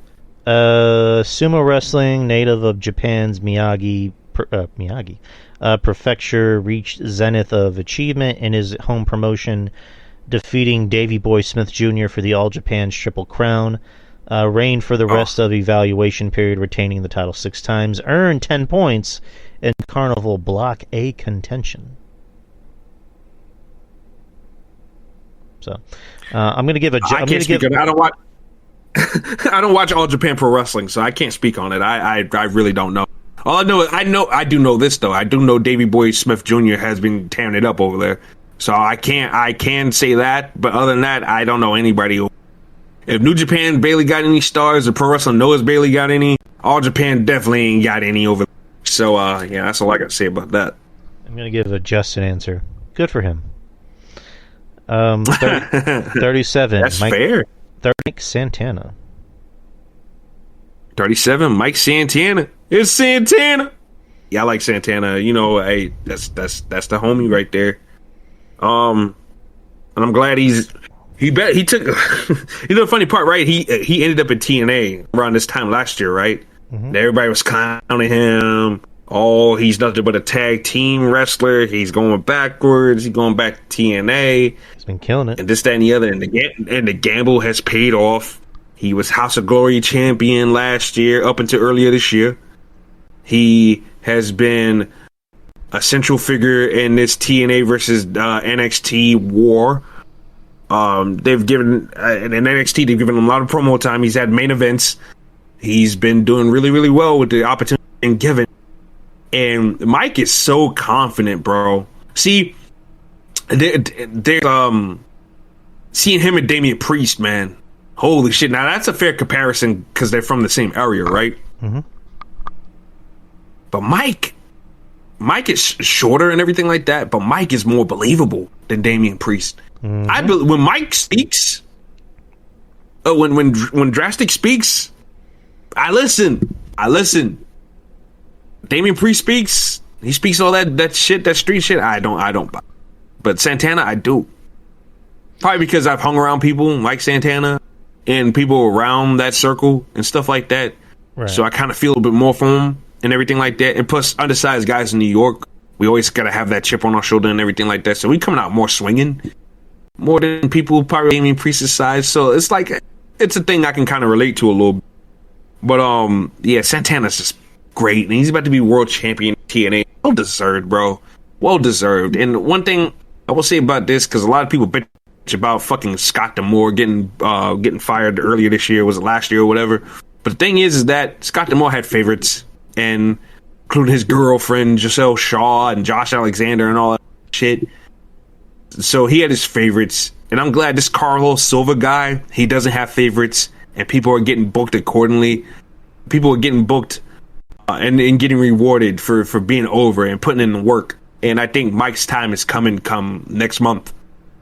Oh yeah, he's done such a great job. You know, especially with this TNA, NXT crossover. When he went on that episode of NXT and he wrestled Tavion, I remember Betty watching with me, and Betty obviously she knows, I guess. She just knows like the WWE people, and she knows like some AEW people, but she never heard of Mike Santana, and she saw him, and she got to the point where she was like standing up and getting ready because we were about to go somewhere to gradually sitting down and being invested in the match. She was liking what she was seeing from Santana, not like ooh he's good looking, more just like he's really talented. Yeah. He's really talented. Like I'm who is this guy? And I've always liked Mike. I don't really remember him too well when he was in LAX, and I wasn't really watching around that time. I do remember him. I'm talking about TNA. Whenever he came to AEW with Ortiz, and I remember like he cut kind of this. I don't want to say a strange promo, but it was strange because he's supposed to be a heel, a babyface promo about his dad who lost his eyesight, and I'm like, I'm supposed to boo this guy? Why? And it was a good promo, but I'm like, this guy's supposed to be a heel. And so, whenever he decided to pretty much go solo, I'm like, that's kind of a risk. And, it's paid off in dividends because he's gotten himself over. He's more over than... maybe not. I won't say more over. Well, yeah, I'll say more over. He's more over for him than he's ever been. And really goddamn. So... I always look forward to it. Yeah. And guess what? Santana's on TV. Between TNA and WWE, he's on TV every week. And Santana's also had 2 feuds of the year, honestly. And that's coming from TNA. That Mike Santana and Mustafa Ali feud was fucking great. Great fucking feud between those two. Mm. But guess what, though? AEW, the diehard sickle AEW fans, they make fun of Mike for leaving, right? Mm-hmm. But where's Ortiz? Where's Monkey? I don't see Monkey on TV at all. No. Where is he? I can't find. Is he even still in AEW? I don't even know. And that sucks for him. Because Monkey was all about the Monkey was about the money. He was about the money. He didn't care about not getting the push. He was about the money. There's more money we get. The schedule's good. Whereas Mike was like, fuck that, man. We ain't getting used. We getting benched out. We're following Chris Jericho around carrying his bags. And I saw it. And I knew people that knew him that were saying the same thing. Because I was even starting to get frustrated. I'm like, hold on a second. Yeah, me too. These guys haven't won the tag team titles yet. I said the same thing. Like, they easily could have been a top 5 in AEW. But for whatever reason, and I'm pretty sure we know the reason, they weren't getting booked accordingly. And you said it perfectly. Like, Ortiz was all about like, hey, I'm getting paid, so whatever. And Santana was like, no, fuck that. We need to get used. And so that's where that dissension between both those two came. So, and again, it's paid off for Santana. Because like I said, Ortiz, he's gone. I don't even know where Ortiz is. I haven't seen a match from his in a long time. Look, like he still hangs around people that I know up there, but nobody talks about his career. Nobody talks about his career. Nope. So that part sucks. But I mean, look, Santana and Ortiz is putting in the work too. There's a lot of weight. Lost a lot of weight. He looks great. He looks the best he's ever looked in his life. Because Ortiz used to be really fat. Like he used to have a fucking gut, and he lost it over the years. But he's turned a lot of that flab into muscle here lately. It looks great, but he ain't getting booked. He ain't on AEW TV. He's nowhere. He's not even House of Glory. Like, so I don't know what the fuck. But Santana, kudos to him, for real. Yes, sir. And I'm pretty sure Shawn Michaels just can't wait until that contract ends so he can sign him. Yeah, I'm pretty sure he can't too, but I think it would be in Santana's best interest to stay in TNA for another year. At least to really fully explore him being world champion. I doubt if TNA nabbed him for like more than 3 years. He's probably signed a 2-year deal or something like that at tops. But anywho, 30. Where am I at? 36. Luke Jacobs.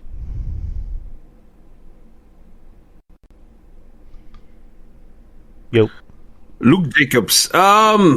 He's okay. He's a wrestler out of the Pete Dunne, Zack Sabre Jr., fucking Bryan Danielson type ilk.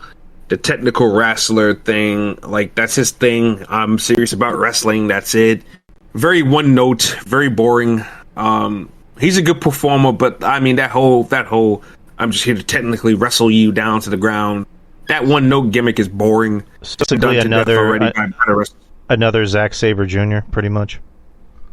That's what I'm saying. Yeah, he's another Zack Sabre Jr., Daniel Garcia, Willa Ute. Like he's just one of those guys, except for he has an accent. Nothing else to it. He's got the haircut like Bryan Danielson. He wears a jacket almost like Gunther, or not like Gunther, like well, he did kind of wear a jacket like Gunther last time I saw him, but he used to wear a jacket kind of like Timothy Thatcher. So he's all those guys rolled into one. Gunther, Thatcher, Danielson, Sabre, Garcia, useless. Fucking, he's all those guys rolling to one, except for he's British. God. Mm-hmm. So lovely, good. But him. He's the top. He's the top dog. One of the top dogs in Progress, which I still love. I still watch Progress Wrestling. So yeah, he's good. He's good. But on this list, I guess Progress had to get some type of representation. So I get it. Number 35, Gabe Kidd. Oh, God, you really don't like that Gabe, guy, do you? Fat, white, fishy white, bald-headed, try hard, Conor McGregor type energy. I don't care for him at all.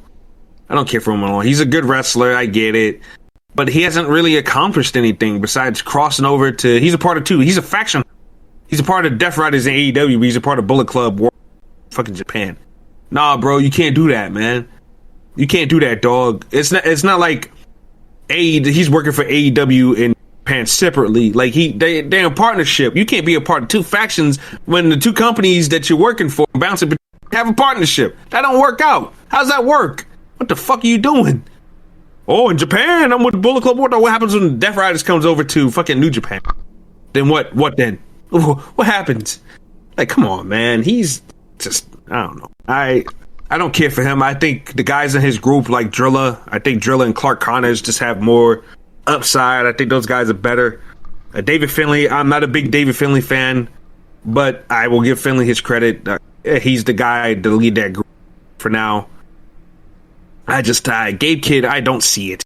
Why? Because he cuts promos similar to Conor McGregor? Like, come on. Whatever. And last I checked, a lot of people hate Conor McGregor. So, yep. I don't get it. His work is basic. He doesn't do anything that's, like, overly exciting anyways. Pile driver, so what? So there's fucking 10,000 other guys in the industry do pile drivers. So what? Big deal.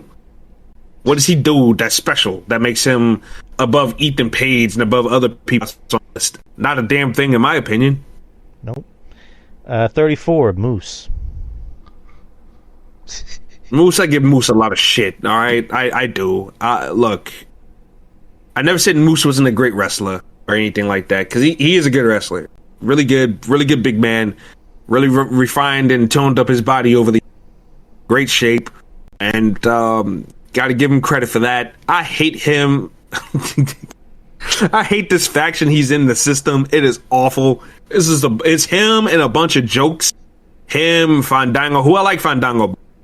Great. Eddie Edwards, who is just grossly out of shape. Fucking Brian Myers, he was a career jobber, and all of a sudden he's a guy that can't lose in TNA. And then you have the wife who just looked like her face got caved in by a boot, like literally. Like, the system, like, come on. And then they feud with Ali's group, Order 4, who his group is nothing but a bunch of scrubs too, except for Skyler and the other guy. They're job guys, and Tasha Steeles, who's just nothing. Just nothing. But he's got that big giant white guy with the ponytail now, who's like the big enforcer guy that steps up to Moose. And he's got a great big boot, but I haven't seen the guy work yet, so the jury's out on that. But the bottom line is that Moose carries TNA on his back. Got to give him credit for that. Him and the system stuff, whether I like it or not, they have helped carry TNA to where it is, and I can't deny, my personal feelings aside, can't deny the work that they put in this year, because they've been an integral part, by hook or by crook, of this show. That is TNA Impact, so got to give him credit. Yeah, Moose deserves this spot. You know, he's had some good moments, especially with this, NXT crossover. He had a really good match with Pillman Jr., and he also had a really, really good match with Oba. So, yeah, the Garden, that was good. So that was awesome. But yeah, again, I'm not trying to act like I'm the biggest Moose fan. I've never really. It's one of the things with Moose where it's just like I'm not really for him or against him. It's more just like, yes. I mean, he doesn't do anything overly flashy or whatever in the ring, but the guy can work. I mean, the guy's proven he can work, and he can work with a lot of the bigger names out there. I mean, Oba, one of the bigger examples. So, but I don't know. Yeah, I thought him and Oba had a killer match. Yeah, killer big man match. I like that a lot. I thought him and Moose took care of him. Moose made him look like $1 million, and Oba made him look like $1 million too. So yeah, I thought that was great. Moose, like I said, not my favorite wrestler or anything like that, but you got to give the man his credit. I try to be as objective as possible. Not let my personal feelings aside. Really, really dictate how I feel about certain things when it comes down to the bottom line of business. Yeah. 33, Kyle Fletcher. Kyle motherfucking Fletcher, like one of my bright spots from AEW. I love Fletcher. Fletcher cut his hair. Fletcher got his body in great shape. He shook the Osprey clone or Osprey little brother syndrome. He shook it off. Fletcher's great, man. I love him a lot. He's hard hitting, believable offense. He fucks guys up. Like, I like Fletcher a lot, man. He's one of my favorite. I'm loving that he's TNT champion right now. I knew he wasn't gonna. I hated that he had to do the job to hang Person Page, but it is what it is. He had a good showing though, and he's only 26 years old. That point to keep on driving home on. But Fletcher's going to be the future of the business if he continues to go at the pace he's going, and if he can avoid doing stupid shit that'll get him injured eventually. I know Osprey's his boy, but he better look at Osprey as a cautionary tale not to do too damn much. You could do whatever you need to do for AEW standards, but don't go overboard. Don't drop yourself all over your neck and this, that, and the other just to get a pop from the crowd. Like, keep yourself unscathed, bro. Keep yourself unscathed. But yeah, I agree with this spot. He's really, like I said, he's done the work to really earn it. 32, Randy Orton. Randy, fair, but Randy might be a little too high. Yeah. Might be too high for Randy because Randy hasn't really done much this year or last year for that matter. Except for the Kevin Owens stuff. That's the only thing you can really point to, and that was just getting ready to get started more than anything. Before Owens got hurt. But other than that, Randy hasn't done anything. I guess the Cena feud. But other than that, Randy hasn't done much. So I think Randy honestly should be a little bit lower. Yeah. Yes. I mean, I mean, who's going to argue with that? Like, I mean, I guess this is like a favor to Randy. Oh, maybe. You look like you're having fun, so whatever. But I don't know. I would even agree Randy should maybe be a little lower. But, what do I know? 31. I don't know how to... let me say this. Yota Tsuji? Yota Tsuji. Yeah. Yota Tsuji, the Gene Blast. Yeah, one of the top newer guys from New Japan. Who looks like $1 million. He needs that one feud that's going to put him in the map in New Japan Pro Wrestling, but he's one of the new young guns that push now. Now that Naito and Tanahashi's getting retired and Naito's gone and Okada's gone, he's one of the guys they're trying to fill into that gap. And they're doing a good job with him, but like I said, he needs that key factor feud. His work is great, but he needs that key feud. He needs that dance partner to go at it with, like kind of like Naito and Tanahashi and their little rivalry and everything like that. And Okada and then Kenny. Like, he needs that one rival. I don't know who he's going to get it from. I'm hoping Takeshita's that guy. But I guess we'll have to see on that. But yeah, Yota Tsuji definitely deserved. He's one of the bright spots for New Japan. All right. Number 30, MJF. Yeah, definitely deserved. Maxwell's put on, especially here lately, Maxwell's been putting in the work. If anybody was doubting that he could work, y'all need to shut up because... my man went over there, had a classic with Mystico in Mexico last Friday night, then came back to the States and tore it up with fucking Mark Briscoe the next night. MJF has been putting in the work. So yeah, no, I definitely agree with the spot. Probably a little bit lower. MJF to me is a bright spot for AEW still. I know his gimmick gets a little tiring and stuff like that, but I think Max has taken a little bit of a different twist and change with his character. He's been a little more sicker than usual, a little bit more violent than usual. So hopefully he leans into that just a little bit more.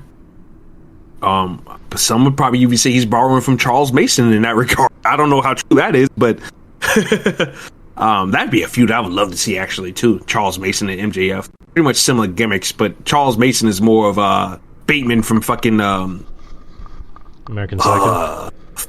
Yeah, American Psycho. That he's the rich, crazy guy who kills people. It's implied that he kills people. But MJF is doing really good work right now. I agree with this spot. All right, number 29, El Hijo del Vikingo. Yeah, it's fine. That's fine for him. I mean, he's a work that. I bet he's probably punching everybody. Well, not punching, but he's probably punching the air, saying, "God damn it! But you have to fuck with my popularity, Alberto Del Rio, you fucking motherfucker." Because I mean, my God, the guy's getting booted out of the building. He's people are actively rooting against this guy now, and Vikingo is he's one of the better wrestlers. My problem with Vikingo is he's boring. He is boring. Like, his presentation is nice, but I just find him to be boring though. It's kind of weird too that a man of Latin descent is a Viking. It's not something you see every day. It's just kind of weird. It's kind of weird and random to me, but I just find him to be boring, like personality wise. He doesn't have it. Like at least Iguana, you see Iguana, you want to smile. You see Psycho Clown, you're like, oh my god, these fucking right, like the whole Psycho Circus and everything like that. Which I'm looking forward to them feuding with the Wyatt Six. By the way, I think that can actually be pretty fun. All the clowns against the Wyatts. Oh my god! And if WWE would allow it, I would like to see some hardcore matches with these fucking guys because I think they can pull it off. Might have to wrap Bo Dallas up in some bubble wrap, but and Eric Rowan's knees too. Well, you know what? Then again, that might not be. You even forget I even said that. But yeah, man, I just find him to be incredibly boring, very boring, but great performer nonetheless. As far as like in-ring action goes. All right, where was I next? Oh yeah, 28. Mark Briscoe. Briscoe, you know, he's Ring of Honor champion for the most part last year. Has put in work. He's a constant workhorse on AEW, though. I mean, main events that Mark Briscoe been in within the last year. I feel like he's been in a lot of main events. And he's always on Collision as well. Doing work over there with the rest of the conglomeration and everything. So yeah, Mark Briscoe's a constant workhorse for AEW. So spot well done. People love Mark. It's impossible to like Mark Briscoe. Whereas Jay Briscoe, because everybody seems to have revisionist history, but a lot of people did not like Jay Briscoe, especially a lot of people that back the LGBTQ community. They did not like Jay Briscoe. I think that was kind of well. I know what you mean, but like apparently that was kind of not a thing after a while because he apologized and he owned up to it, and the LGBTQ kind of like accepted him, but. According to Shaheen, that's what Shaheen mentioned on the show on Spitball Media. Yeah, I mean, and that was the case. But for a long time there, a lot of people did not fuck with him. They did not forgive him at all, this, that, and the other. Mm-hmm. But Mark Briscoe, my point is that Mark Briscoe's always been the more light between the two. That was my point. And he's a guy you want to root for, you know what I'm saying? He's very interesting.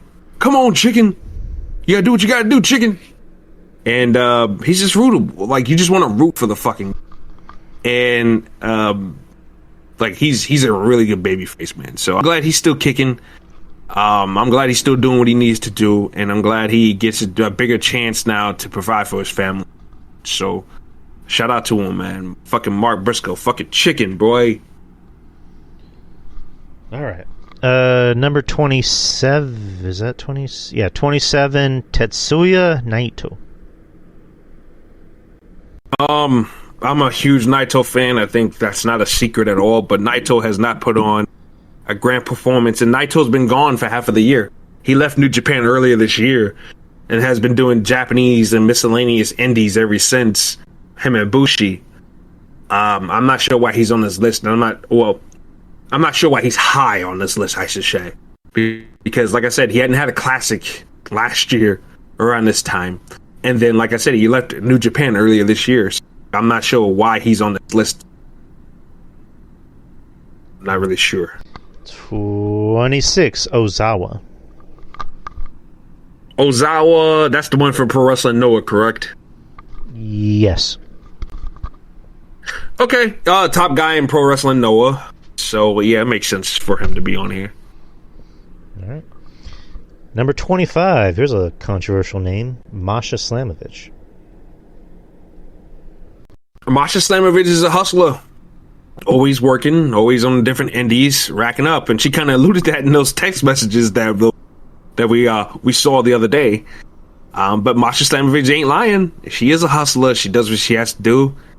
She makes some money, and Masha Slamovich is a fucking wrestling machine. I'll put it to you this much. I've never seen a bad Masha Slamovich match. Really fucking good, really believable. That's why it comes to a lot of the allegations. And I just typed in one of the group chats I'm in on Twitter that I used to joke around a little bit on some of the older shows I used to do. That I'm like, yeah, he might be a deathmatch wrestler, Akira.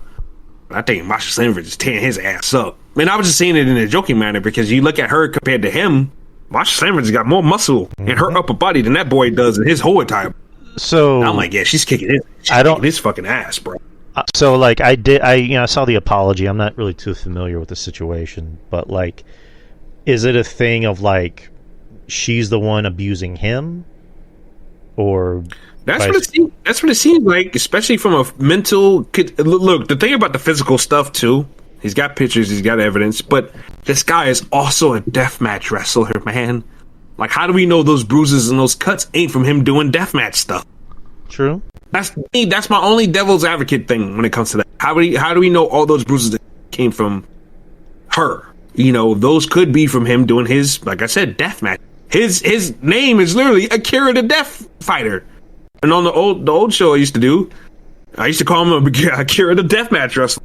I mean, that's his gimmick. That's his thing. When he was at MOW, that was his thing. Topai death matches and this, that, and the other. He was having them.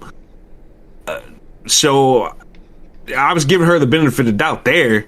But at the same time, I mean, this lady, she looks mean. Yeah. Sasha Sledge looks mean. She looks like she was. And like I said, I used to make jokes all the time. She's whipping his ass. So it's one you kind of want to get a doubt as far as that physicality stuff goes, but at the same time, you're like, man, it is Sasha Slamovich. But yeah, you see it.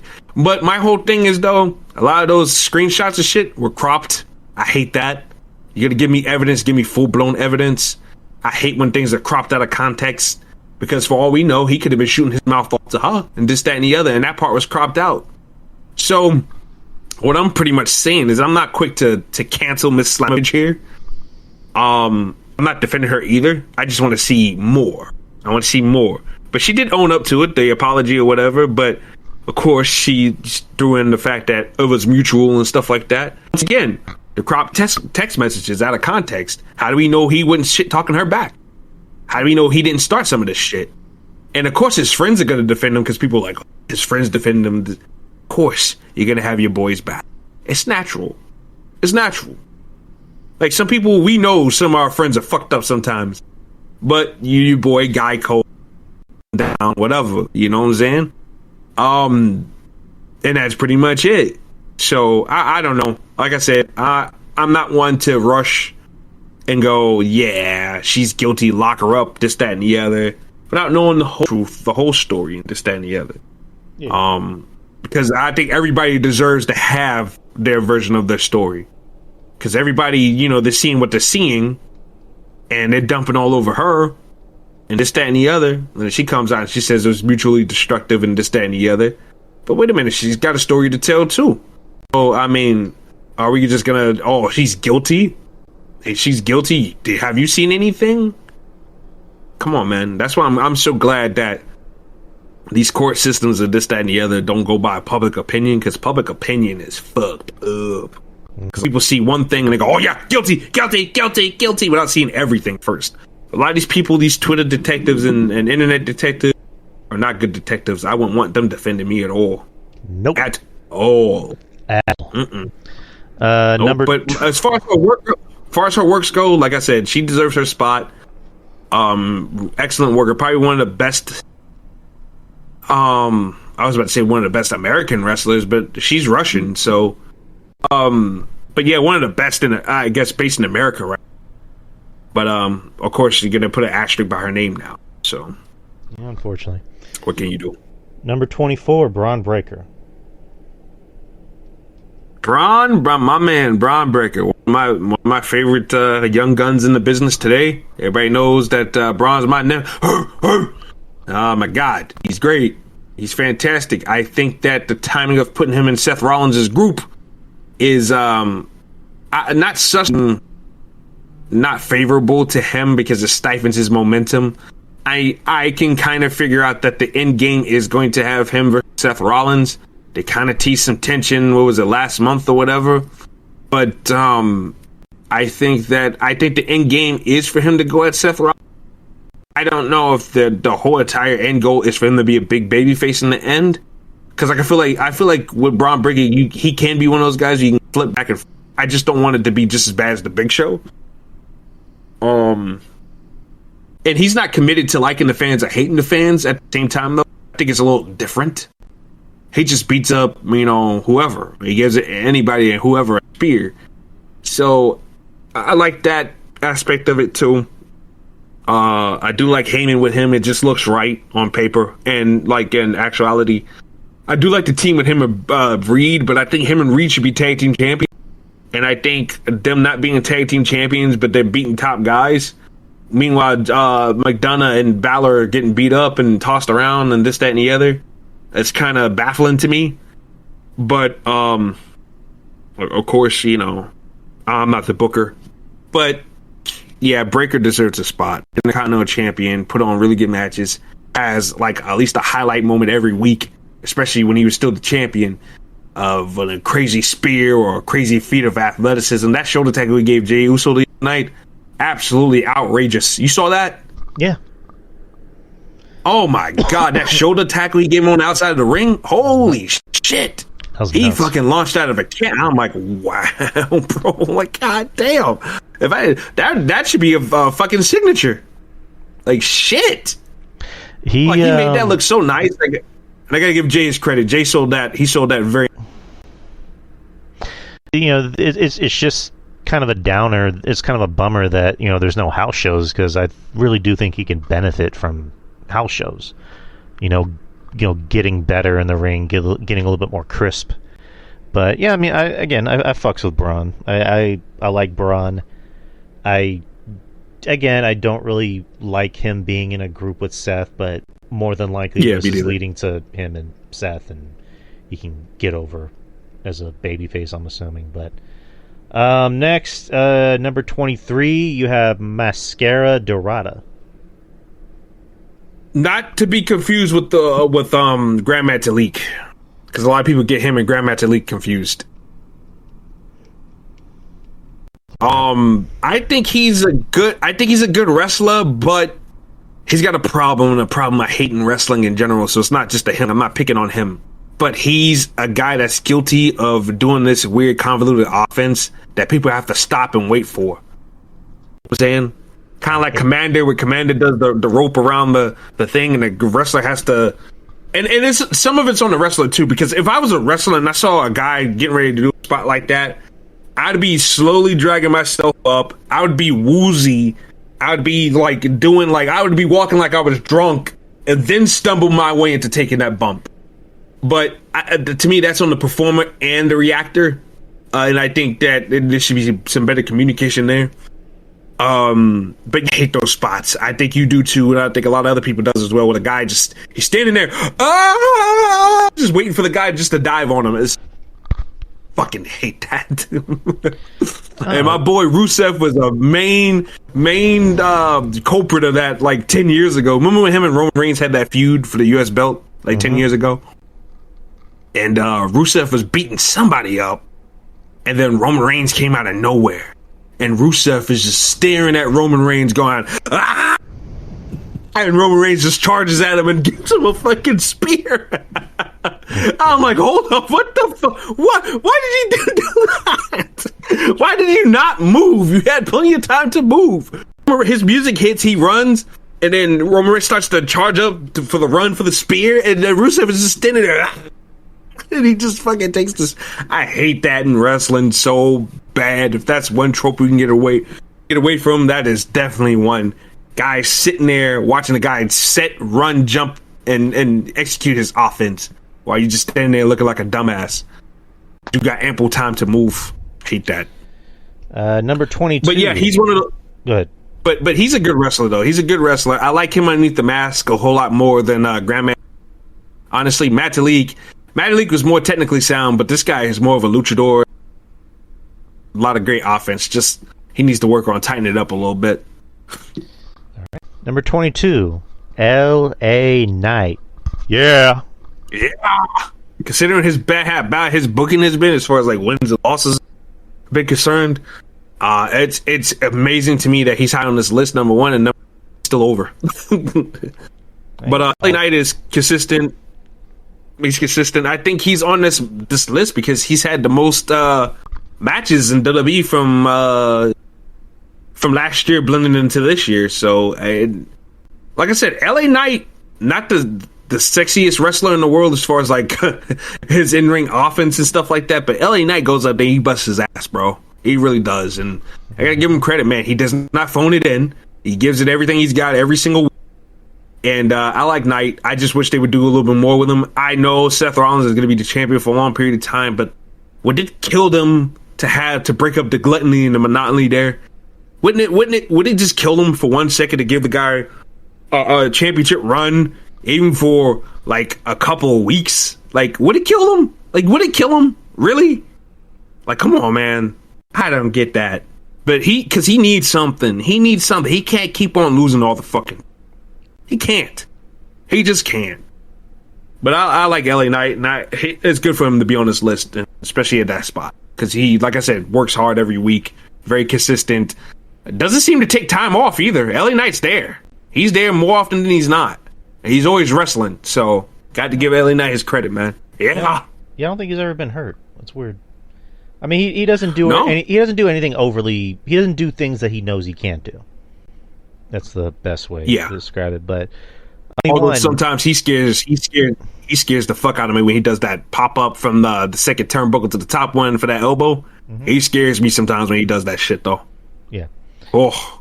Number 21, Nick Nemeth. Nick. Nick went. He was in Japan last year doing some stuff for them. He was in Mexico doing stuff for them. AAA. And TNA doing the stuff with his brother. Yeah, definitely. And he's been tag team champion. I think he was the global champion of New Japan. So yeah, no, and I think correct me if I'm wrong, wasn't he triple A mega champion last year too? Let me double check.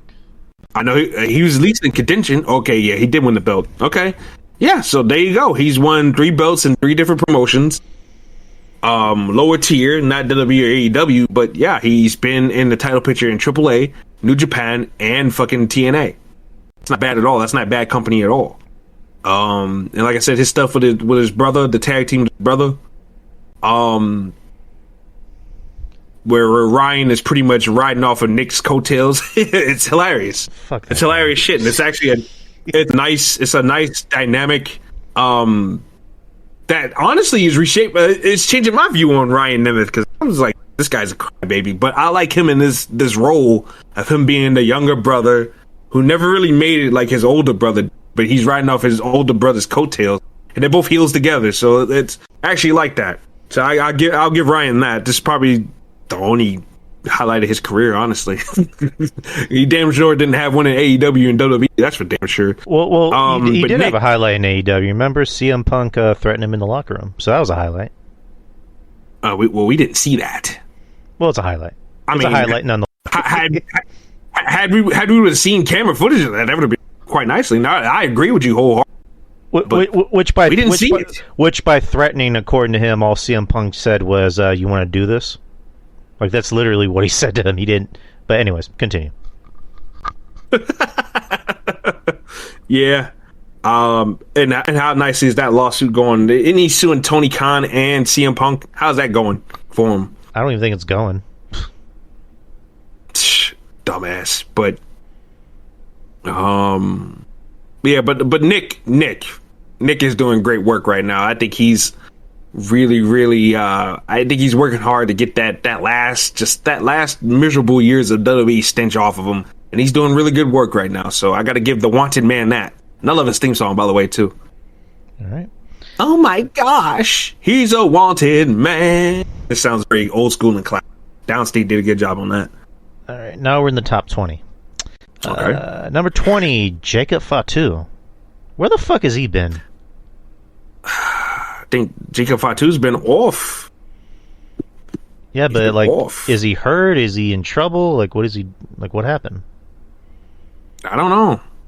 I mean, look, he doesn't have to be on a show every week. Like, if he wants to be on vacation, let him enjoy time off. Wrestling fans got to stop this. But he hasn't been on TV he hasn't been on TV in a while, dude. Yeah, he's probably taking a month off, and if he is, hey, power to him. Fuck it. But also at the same time, and this is one thing I do not like about Shawn Michaels and Triple H, they and any criticism they get, they deserve it, because they hide injuries for whatever reason. I don't know if it's because they didn't want certain wrestlers to get the label of they're injury prone, but they don't report injuries. Not like Vince used to. Vince, they used to report when a guy would go away for 9 or 10 months, or this, that, and the other, or a guy's gone for 2 weeks or 2 weeks to 2 months. Vince would give some type of storyline explanation. Shawn Michaels or Triple H, they don't do that. A guy would just be on TV this week, and then all of a sudden he's gone for like a month or 2 or 3. You know what I'm saying? Like without any explanation. So a lot of people see a guy heating up, and then all of a sudden they're not on TV anymore. They'll be like, damn, Triple H pulled the rug out from underneath this guy. Instead of just coming out and saying, oh, this guy is injured, we ain't gonna see him for a while, or at least give a storyline explanation as to why somebody's gone. There is no real storyline explanation on why Jacob Fatu's gone, but I mean, he could be on vacation, he could be injured. I have no idea. I really don't know. But once again, it's Triple H's fault for not explaining. So, like, if he's hurt, just say he's hurt. You ain't got to say it outright on TV, but say it on the website. That way, Meltzer and all those guys, they can report instead. Like, I don't get it. I don't get why they don't report injuries anymore. I hope he's not injured. I hope it's simple as he's taking time off. Because it looks like they're definitely retooling what they're doing with this whole Solo Sikoa thing, judging by that promo the other day. No Hikuleo and no Jeff Cobb. You notice that? I noticed.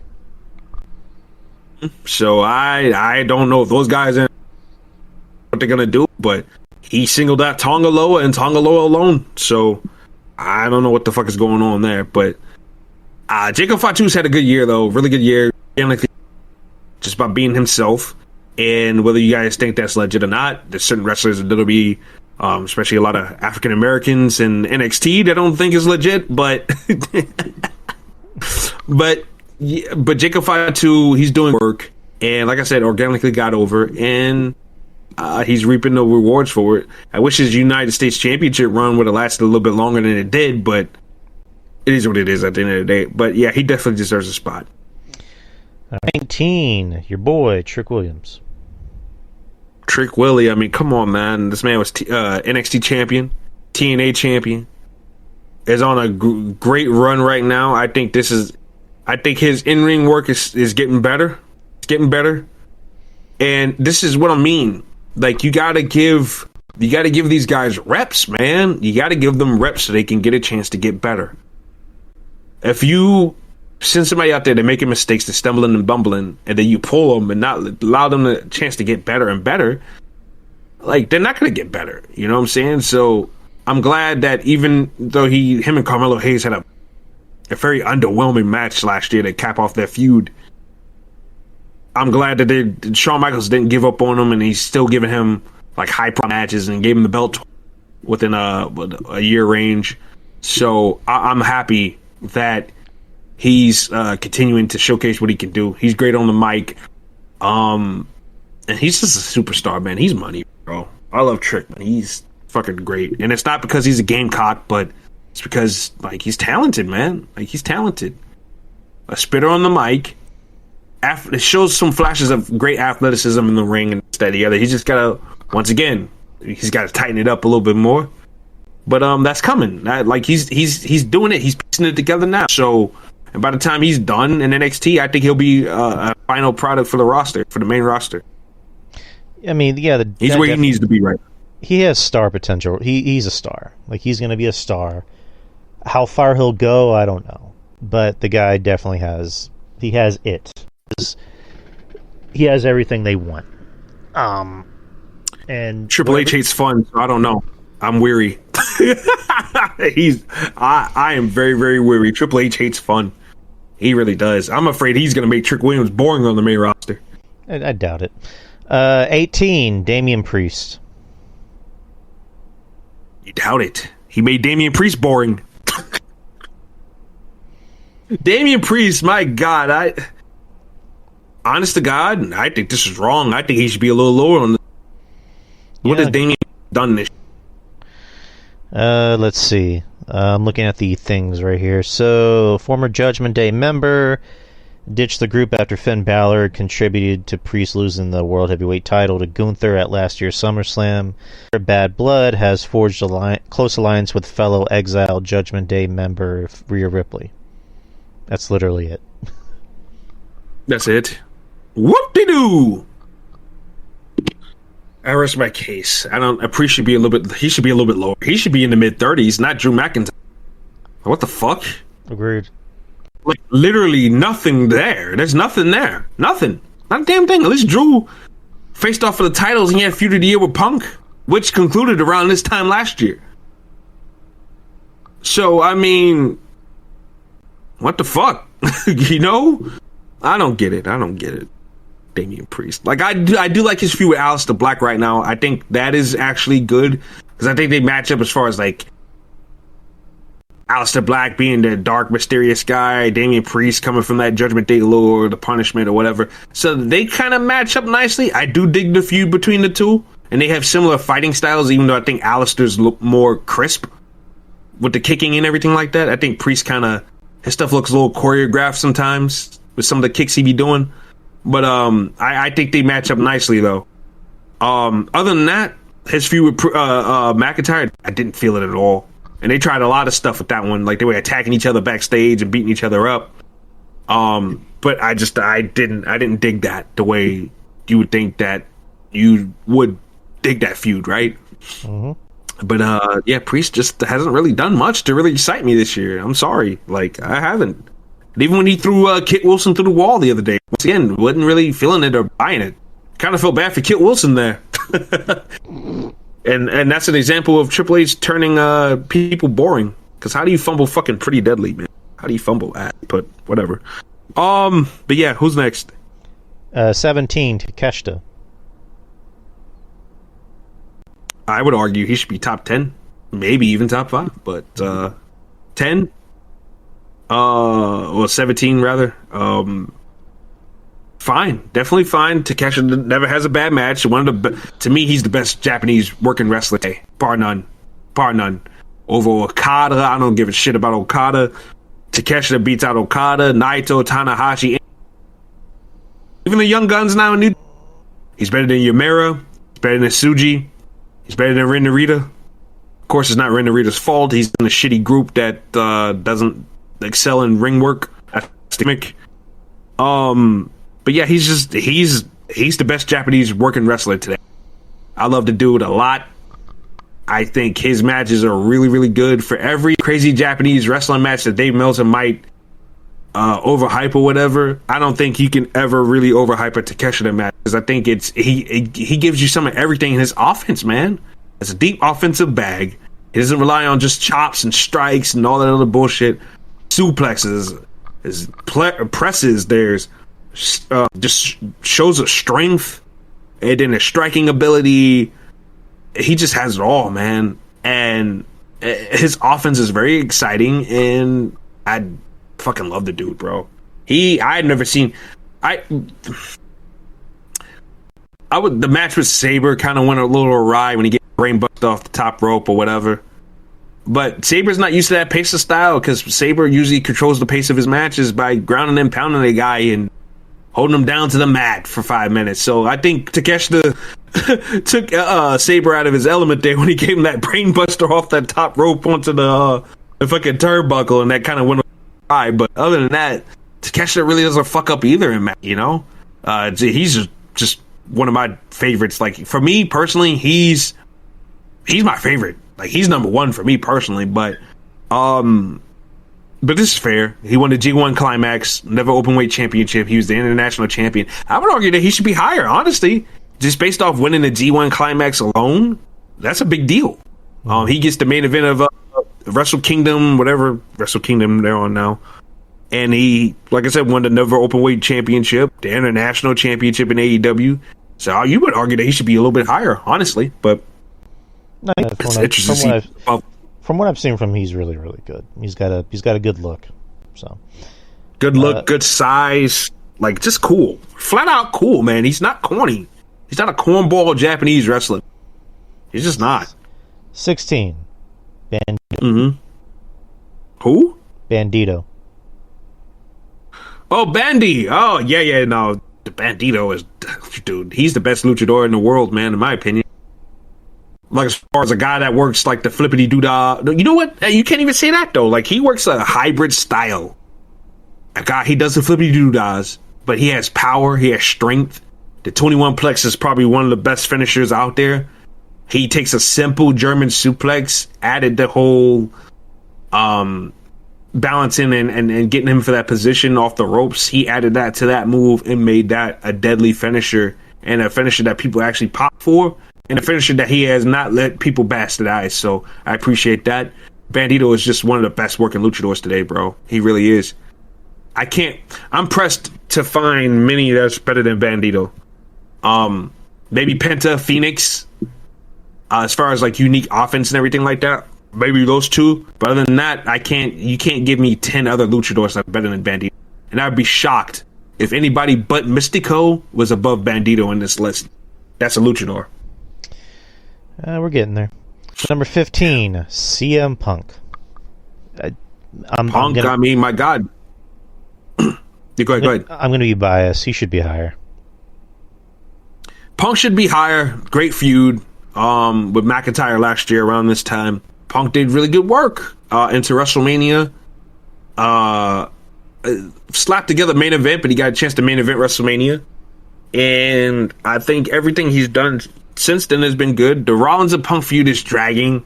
It really is. I hope they have a conclusion to it soon. So he can feud with somebody else. And I'll tell you what, I enjoyed Punk's work more than I haven't. So yeah, definitely one of the higher spots to watch in WWE TV in 2025. Definitely CM Punk, and Punk's look good. He's been healthy. He hasn't been hurt. So got to give him respect. But yeah, I do agree with you, Drew. I think he should be I think CM Punk should be top 10. Maybe even lower than that, dude. Honestly. Because he's had feuds and he's had great matches. Great feuds and great matches. So, I mean, to me, that constitutes being higher on the list more than anything. Mm-hmm. And I know they include accolades too, and he only won the world title and he only had it for how many minutes? 5 minutes or whatever? And, I mean, that was that. But, yeah, no, I agree he should be higher. But I agree with him for being in this spot at least. At least he's in this spot. He's where he needs to be. Obafemi. I mean, my God, like one of the best bright spots as far as that men's division goes in NXT, as far as guys that they've made. I'm not talking about some fancy free agent that came walking through the door. God, that they actually made. Obafemi has exceeded all expectations, not just from a physical standpoint, but from a talking and presentation standpoint. He's got it all together, bro. If that is going to be the true test for Triple H, bro, we really want to see whether he's really a racist or not. If Obafemi does not succeed in WWE on his own volition, I'm not counting injuries because, I mean, they could rack up, knock on wood. Let's hope he doesn't get injured.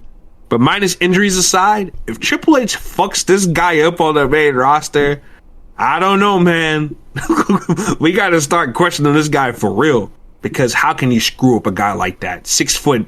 What is he? 6'6", 270 something pounds. Has been getting in better and better shape each week. Talk is believable. Can work. There is no excuse not to push this man whatsoever, unless he gets locked up or he gets out in outside trouble or injuries. That's the only 3 things that can fuck him up at this point.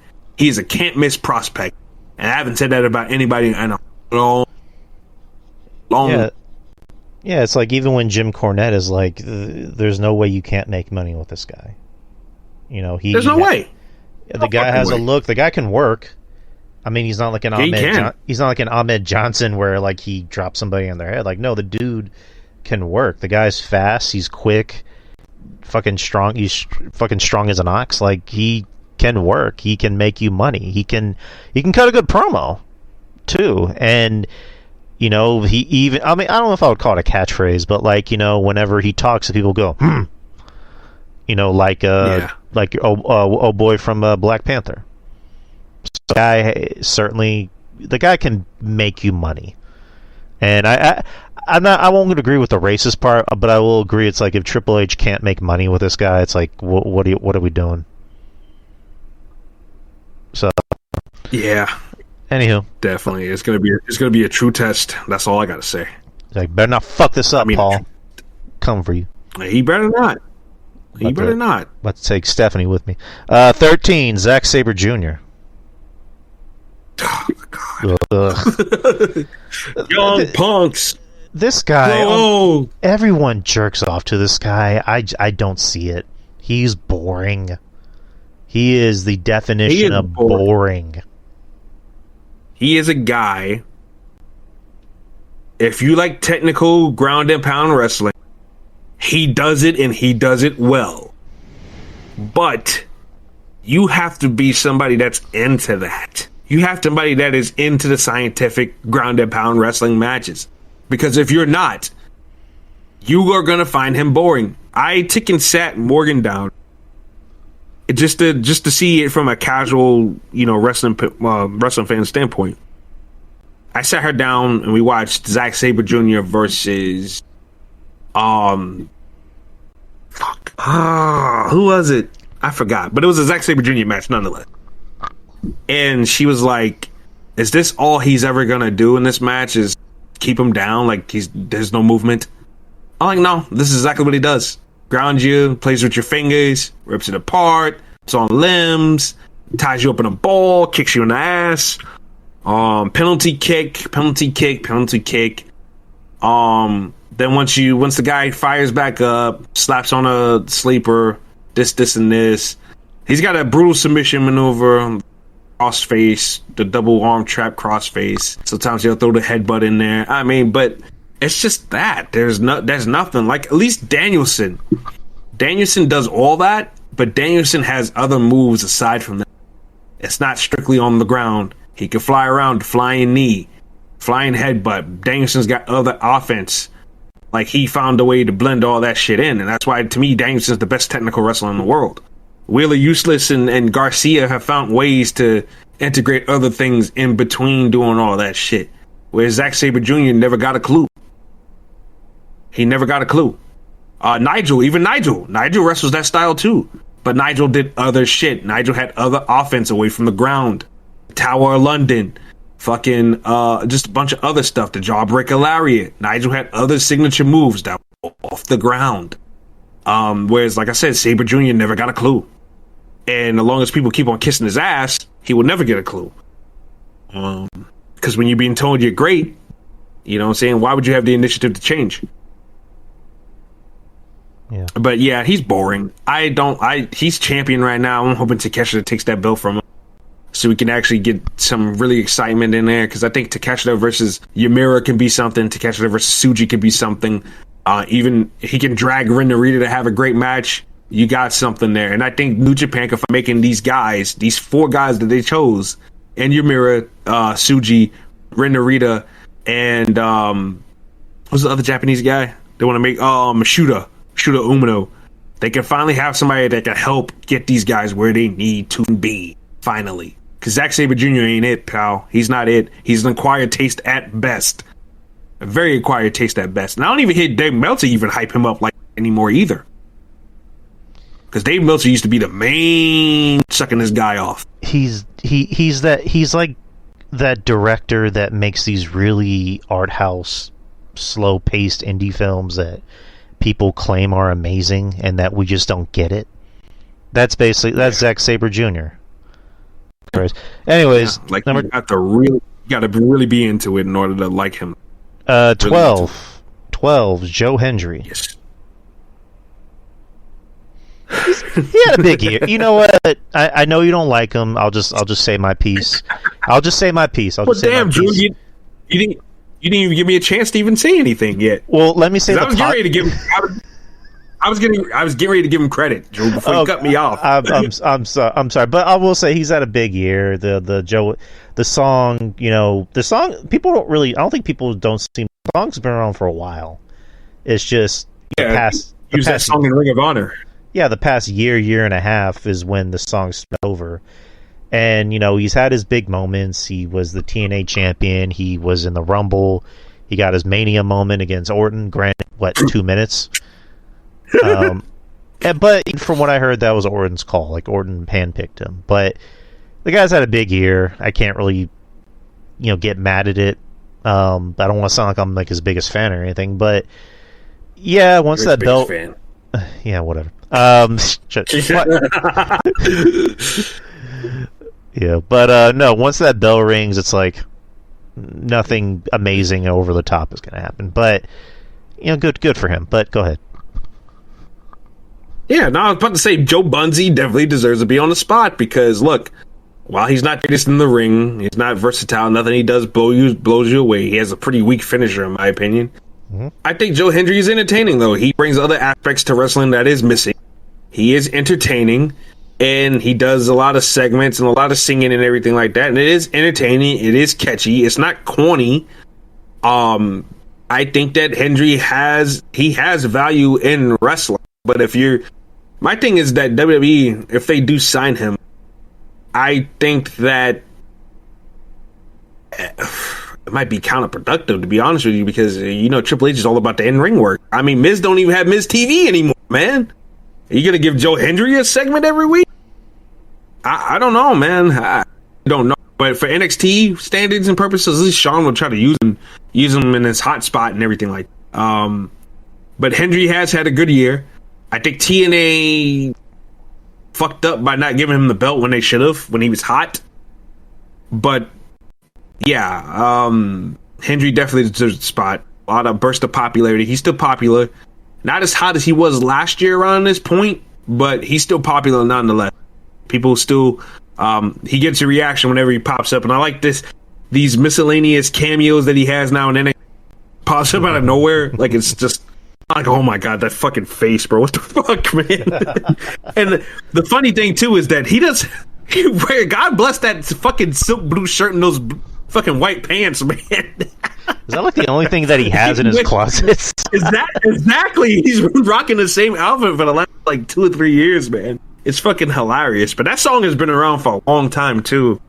He was in Ring of Honor when he was like a heel. Like he had the song. Like there's a serious version of that whole video with him not smiling at all on YouTube. So there's actually a heel looking out there. But yeah, man, he deserves a spot. Like I said, my personal feelings for him, he's great to look at in the ring or anything like that. Like matches don't do anything for me, but I'd be lying to you if I say just based off of what he can do well, which is entertain. That has a big part in wrestling. Like I said, it's missing in wrestling, and he's one of the few he's capitalizing on it. So I got to give him credit for it. All right, number 11. You're gonna love this. Okada. Oh God. Okada's been booked well in AEW. He almost immediately won a championship, waltzing straight into AEW. I haven't been overly impressed with any of his performances. Like I said, I think Takeshita has just overshadowed this fucking guy. Maybe he came to America and he's like, you know what, I'm gonna tone it down. This ain't Japan. Maybe he's following the Hulk Hogan route of doing more in Japan and doing less in the States. Because the Okada magic just ain't there right now. I haven't seen it. Have you seen it? Has any other people seen it? I haven't. Okada's still good. It's not like he's like ass, but he's just not. And realistically, you can't have that T1 mag Wrestle Kingdom main event match every week. You can't do that. So maybe Okada's taking a step back to fit his wrestling style around being on television more often than not, because he doesn't wrestle every week at all. So maybe he's just saving himself for performances or whatever. But Okada, I just always thought he was slightly overrated, in my opinion. Great look, great gimmick and everything like that. Great look as far as like the whole Rainmaker and everything like that. Especially when he was first doing it. Him now, a little bit. Okada's 36 now. 36-year-old Okada doing the Rainmaker gimmick. Just like blah. But when he was younger, like definitely looked a whole lot more cooler. But nonetheless, he still has a nice presentation that and is a champion. So I guess it's valid for him to be on this list this high. You could argue that, but I don't know. It is what it is. All right. We're in the top 10. Woo! Let's top go. 10, baby. Number 10, bruv. Will Ospreay. Ospreay is a great hybrid wrestler, striker, can bounce around the ring, has put on the best matches in AEW, even though some of them kind of piss you off with logic sometimes. Ospreay is a consummate professional or consummate performer, and will put his body on the line for the cause. And obviously now with a fucked up neck, he's going to be out of commission for a while. But I mean, Will Ospreay he's good for AEW, and he's a highlight as far as like his in-ring action and stuff like that goes. He's definitely a highlight. I'm kind of worried for AEW as far as him not being around and shit like that. Him and Swerve both being gone is going to be a hit for AEW. But now it's going to be time for Tony Khan to have other people step the fuck up, though. So Tony Khan's going to be tested, too, to see who he gets to fill in that gap until they're able to come back, because they're going to be gone for the rest of the year up until sometime next year. But Ospreay definitely deserves a spot on the list. Well, they got that super cool Death Riders thing going. You know what? About the Death Riders, though, I'll briefly touch on this. I actually tolerate it more now than Moxley's not champion. I will say that. But yeah, go ahead and continue, man, with the list. Yeah, Ospreay, it makes sense why he's top 10 because we know who's writing those lists. And I don't dislike Ospreay. I wouldn't say I'm his biggest fan either. I mean, the guy, I've seen if he's in the ring with somebody that knows what they're doing, he can, work a lot better. I mean, granted, his style of wrestling's not for me, so that's just me. Number 9 is Mystico. Mystico deserves a spot, man. He's worked hard. He was an MLW. I think he was middleweight champion for a year over there, if I'm not mistaken. Mm-hmm. He did that, working CMLL, working AEW. Mystico has put on really good matches. My former partner there got himself in trouble when he dissed Mystico last year, and then a bunch of CMLL and fucking MLW fans told him. He's like, bro, what did I do wrong? And I'm like, dog, like, you gotta remember, like, that ain't the Sin Cara that left WWE like 10 years ago. This guy has found a way to turn it up again. And I was like, it goes back to your point. My point is, you can't speak on things you don't see anymore. Just because you see a guy 10 years ago fuck up in the ring doesn't mean you know what he's doing nowadays. That's what I always say. If I didn't see it, I can't speak on it. So when you call somebody trash when you haven't seen their work in the last 10 years, you're going to get yourself in trouble. But nonetheless, Mystico has done a good job of washing that stench from that botched WWE run off of him. He's really turned it up a fucking notch these last few years, man. Really great work. Just really fun to watch, too. I just don't... His style didn't work with WWE. It didn't click. And it also didn't help that Triple H didn't send him to development on him straight up to the main roster. So they weren't able to domesticate him a little bit and make it work within the WWE range. But this guy is definitely back with a goddamn vengeance, man. Yeah, well-deserved for Mystico. Well-deserved. Whether you're a big fan or not, you got to give the guy his props, man, because he goes out there and he busts his fucking ass, man. He really does. Yeah. You said former partner. Do I know this former partner? Yeah, you do. Okay. That's all I'm going to say about it. We'll talk about it off here. Number 8 is Seth Franklin Rollins. Like Seth or not, his consistency on television is, it has to be admired. I want him to go away for a year or do a Roman Reigns' schedule, but he's not going to do that. This is all he knows. This is all he wants. That guy eats, breathes, and shits wrestling, and he puts his body on the line. He's a good wrestler. I know a lot of people say he's a bum wrestler. I don't see that at all. I think his work, his moves, his innovation, he can go. Seth Rollins is a great wrestler. He really is. I don't get is he annoying? Do you want him to? But to say he's a horrible wrestler, I'm definitely not seeing that. This guy is athletic, especially with the busted knees. He's still doing athletic shit and the Phoenix splashes and this, that, and the other, and whatever the fuck he's doing. Seth Rollins he's great, bro. He's great. I just want him to go away for you. Like, that's it. I just want him to go away for you. But, yeah, he definitely deserves a spot. Like, he's well pushed. He's the world champion at top angles, so deserved. Yeah, yes. Number 8 is fine. Number 7, Swerve Strickland. It's again one of the top guys at AEW. It eats shits, breathes AEW. I know the black community can't stand him. but besides that, because Swerve has said a lot of disparaging things against black people. Okay. Let's just put it that way. And a lot of people tax him for not having a black girlfriend or anything like that. I'll just keep. Yeah, I don't even know if I should respond to that, which I shouldn't. So yeah. The black community does not fuck with Swerve Strickland at all. Yeah, I've heard that. Some do, but a lot of people don't. Right. A lot of people do not. He had a song with a line that said she was black and she was ugly. So that triggered a lot of people. Mm-hmm. And a lot of people like Swerve is a cornball. And when he went at it with Booker T, a lot of people actually took Booker T's side. Yeah, me too. So except for the AEW, the sickos and the fans, and I was like, kind of defended him a little bit. Dude, come on, you're not doing yourself no favors, man. Come on, you're not. But as a wrestler, what he does for AEW, what he does in the ring, is top notch. He's one of the best. He's, to me, besides Takeshita, he's really, really good to watch in the ring.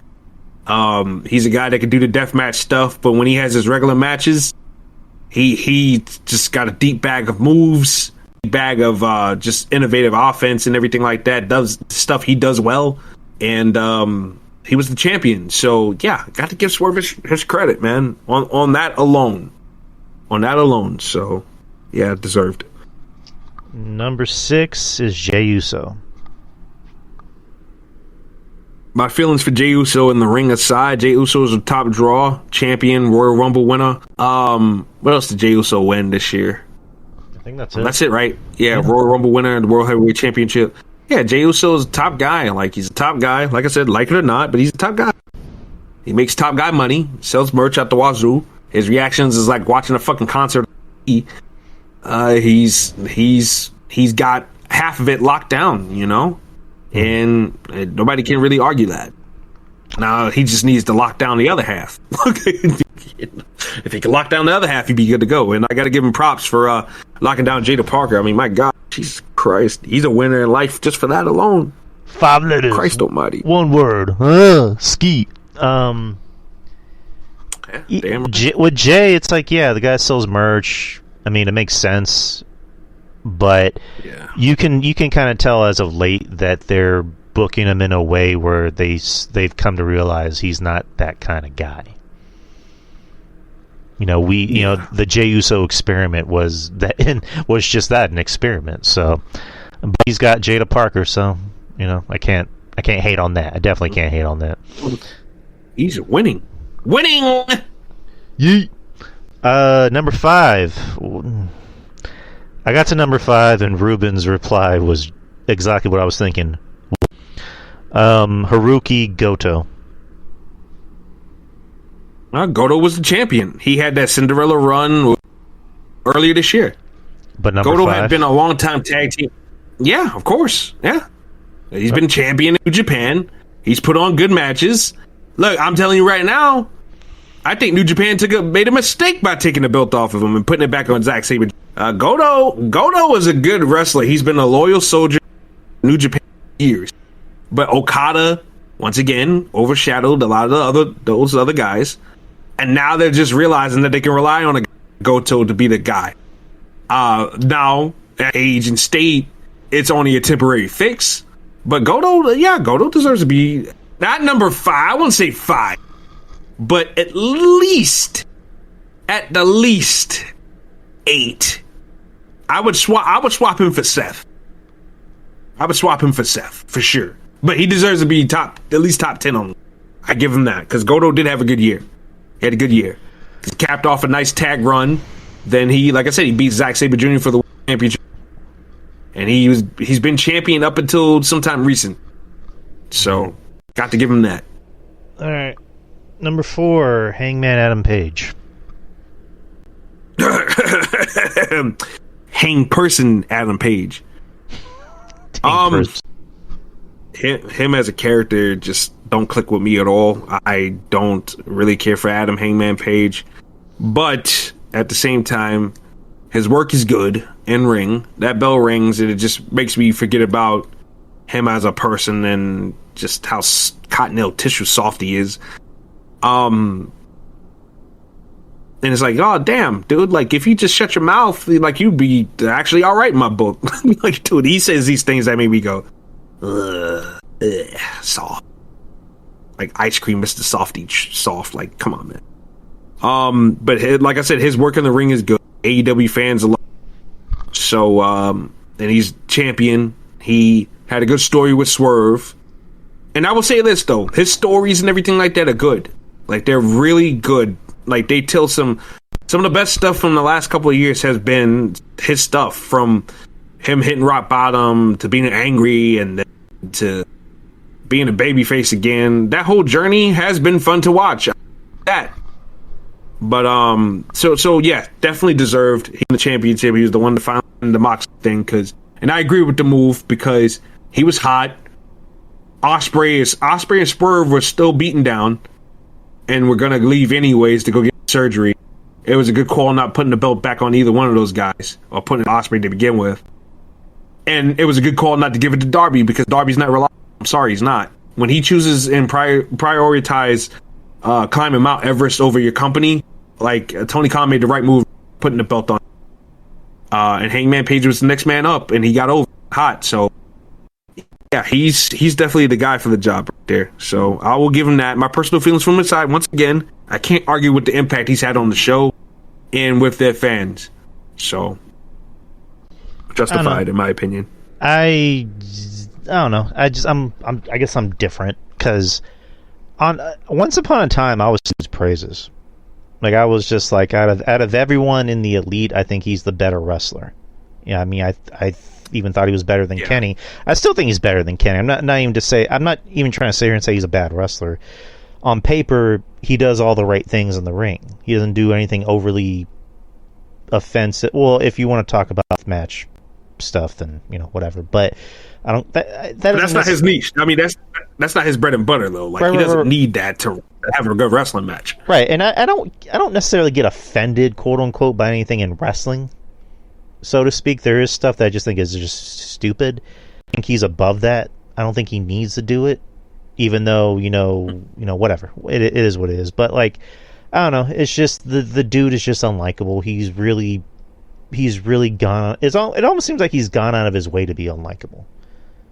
And I don't know. There's just that part of me where it's just like, I want to like you, and then you open your mouth. Yeah, I definitely feel the same way. Like I said, I think he's a really good wrestler. He's fun to watch. But then he starts doing these interviews outside of the ring, and I don't know, dude. He just comes across very soft, and it's like, dude, you play this quote unquote badass guy on TV, but then you say certain things, and you're like, dude, you don't practice what you preach. Like, you just seem very soft. Whereas compare him to a guy like Mike Santana, well, Mike Santana is raw through and through, to the point where I don't question whether he's soft. Yeah, exactly. So I just, Hangman Page, as far as like a wrestler goes, and like I said, the likability, or not the likability, but the connection he has with the audience, I got to give him respect for that. People like him within that audience, but it's just like, once again, he says things that just make me go, ugh. Dude, just for 5 minutes. Let me like you for 5 minutes, please. Let me. But I can't get it. But I definitely get his placement on this list, though. That I will say that. I am fair. I could be a motherfucker, but I could be fair at the same time. You a motherfucker with a heart. Yeah, somewhat. especially if you're pretty with thick thighs, yeah. Number. I mean, I think we already know who the top three are. 3 is Gunther, which is like the ring general. I mean, self-explained. Come on. And we already know who's ranked over world him. Champion. Yeah. God. John B. Why? Again, Drew, you know why he's been world champion ever since last year around this time until 2 months ago. He's been world champion, and he's been the integral part of AEW, whether we like it or not. Whether we like it or not, we got to switch our personal likes and dislikes this guy off. And we got to focus on what they're doing, why his placement is on this list. World champion for a year and a central, integral piece of the show. Like I said, whether we like it or not, that is the facts. Can't argue with the facts. I mean, we could argue whether his matches are good or not. They were dreadful. They were dreadful. But he was a central piece of the show for AEW, and I can't take that away from him. Whether I'm not saying it's good, because it was bad. A lot of bad than good there. But he was a central piece of that show. And based off that alone, he's number 2. Yeah, he's definitely number 2, all right. I mean, he made us want to go take a number 2. His matches were the number 2. But yeah, like, he's number 2 because, like I said, champion for all that time, central piece of the show, the main bad guy of the show. And he stepped up when a lot of people were fucking up. So, and that alone, got to give Moxley respect for that alone. No, because he's a workaholic as well. I refuse. He's a guy that goes in there. You refuse. Yeah. Come on. He's fucking terrible. He is terrible. I'm not disagreeing with you, but he shows up to work every week. He doesn't cause Tony Khan any problems. Like, he's not a headache. Like, I can respect somebody like that shows up and does what he do for the company. He is a flag bearer. I got to give him respect for that. Like I said, his matches are the shits. I'm not disagreeing with you at all. Any of this Death Rider shit has been good. Now, I will say this. The stuff with him and Darby now, I do like that. I think this is interesting. And it's funny, when a guy has a long-ass title reign and he does the same shit, boring. But when a guy loses a title and all of a sudden he has limited options to do certain things outside that championship, I think that Moxley's done all right at best. I think there's been a little bit of improvement since he's lost the title, but he just, oh God, as a wrestler though, if we're just taking anything else out of we're focused on his in-ring work, his matches, they were all garbage for that belt. And I know a bunch of AEW fans, I know a bunch of fans that will defend him up until their face turns blue and they fucking explode. But the truth of the matter is that his matches sucked. And every time he won the match, there was no booing, there was no cheering, but they were just this, and that was it. There was like a guy who couldn't finish in bed. Like that's the equivalent of a Jon Moxley match, except for Jon Moxley never got it started. Just like, I don't know, it's just Justin like claims he's a great wrestler, and I'm like, Justin, blink twice if you have a dot like right aimed at your head. Please tell me. I refuse to think you think he's a great wrestler. Like I said last night, he's not even the best wrestler in his faction, man. That's Claudio all the fucking way.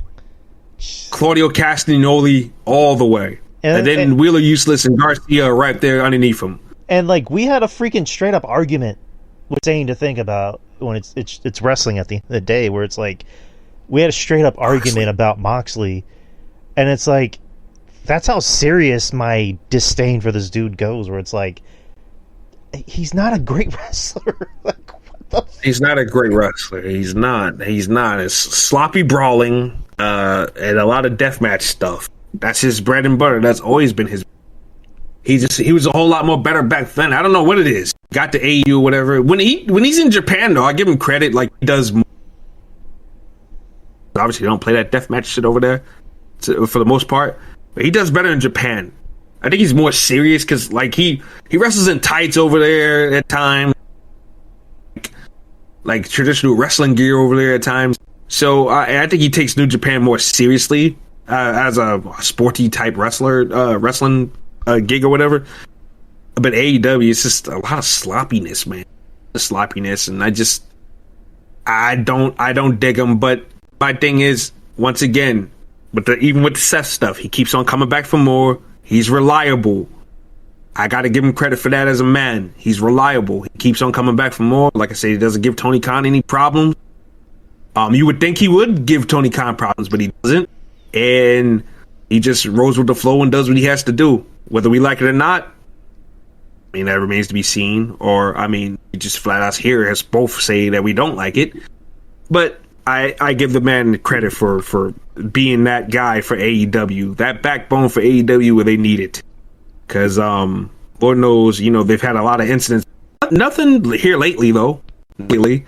But when they had a lot of incidents, Jon Moxley was the guy that you threw for him. Once again, whether it was bad TV or not. I just want to reiterate that point. So Drew don't go, oh, you like the guy? No, I don't. You son of a bitch! You better stop saying nice things about Jon Moxley. Don't say nice things about him. Drew,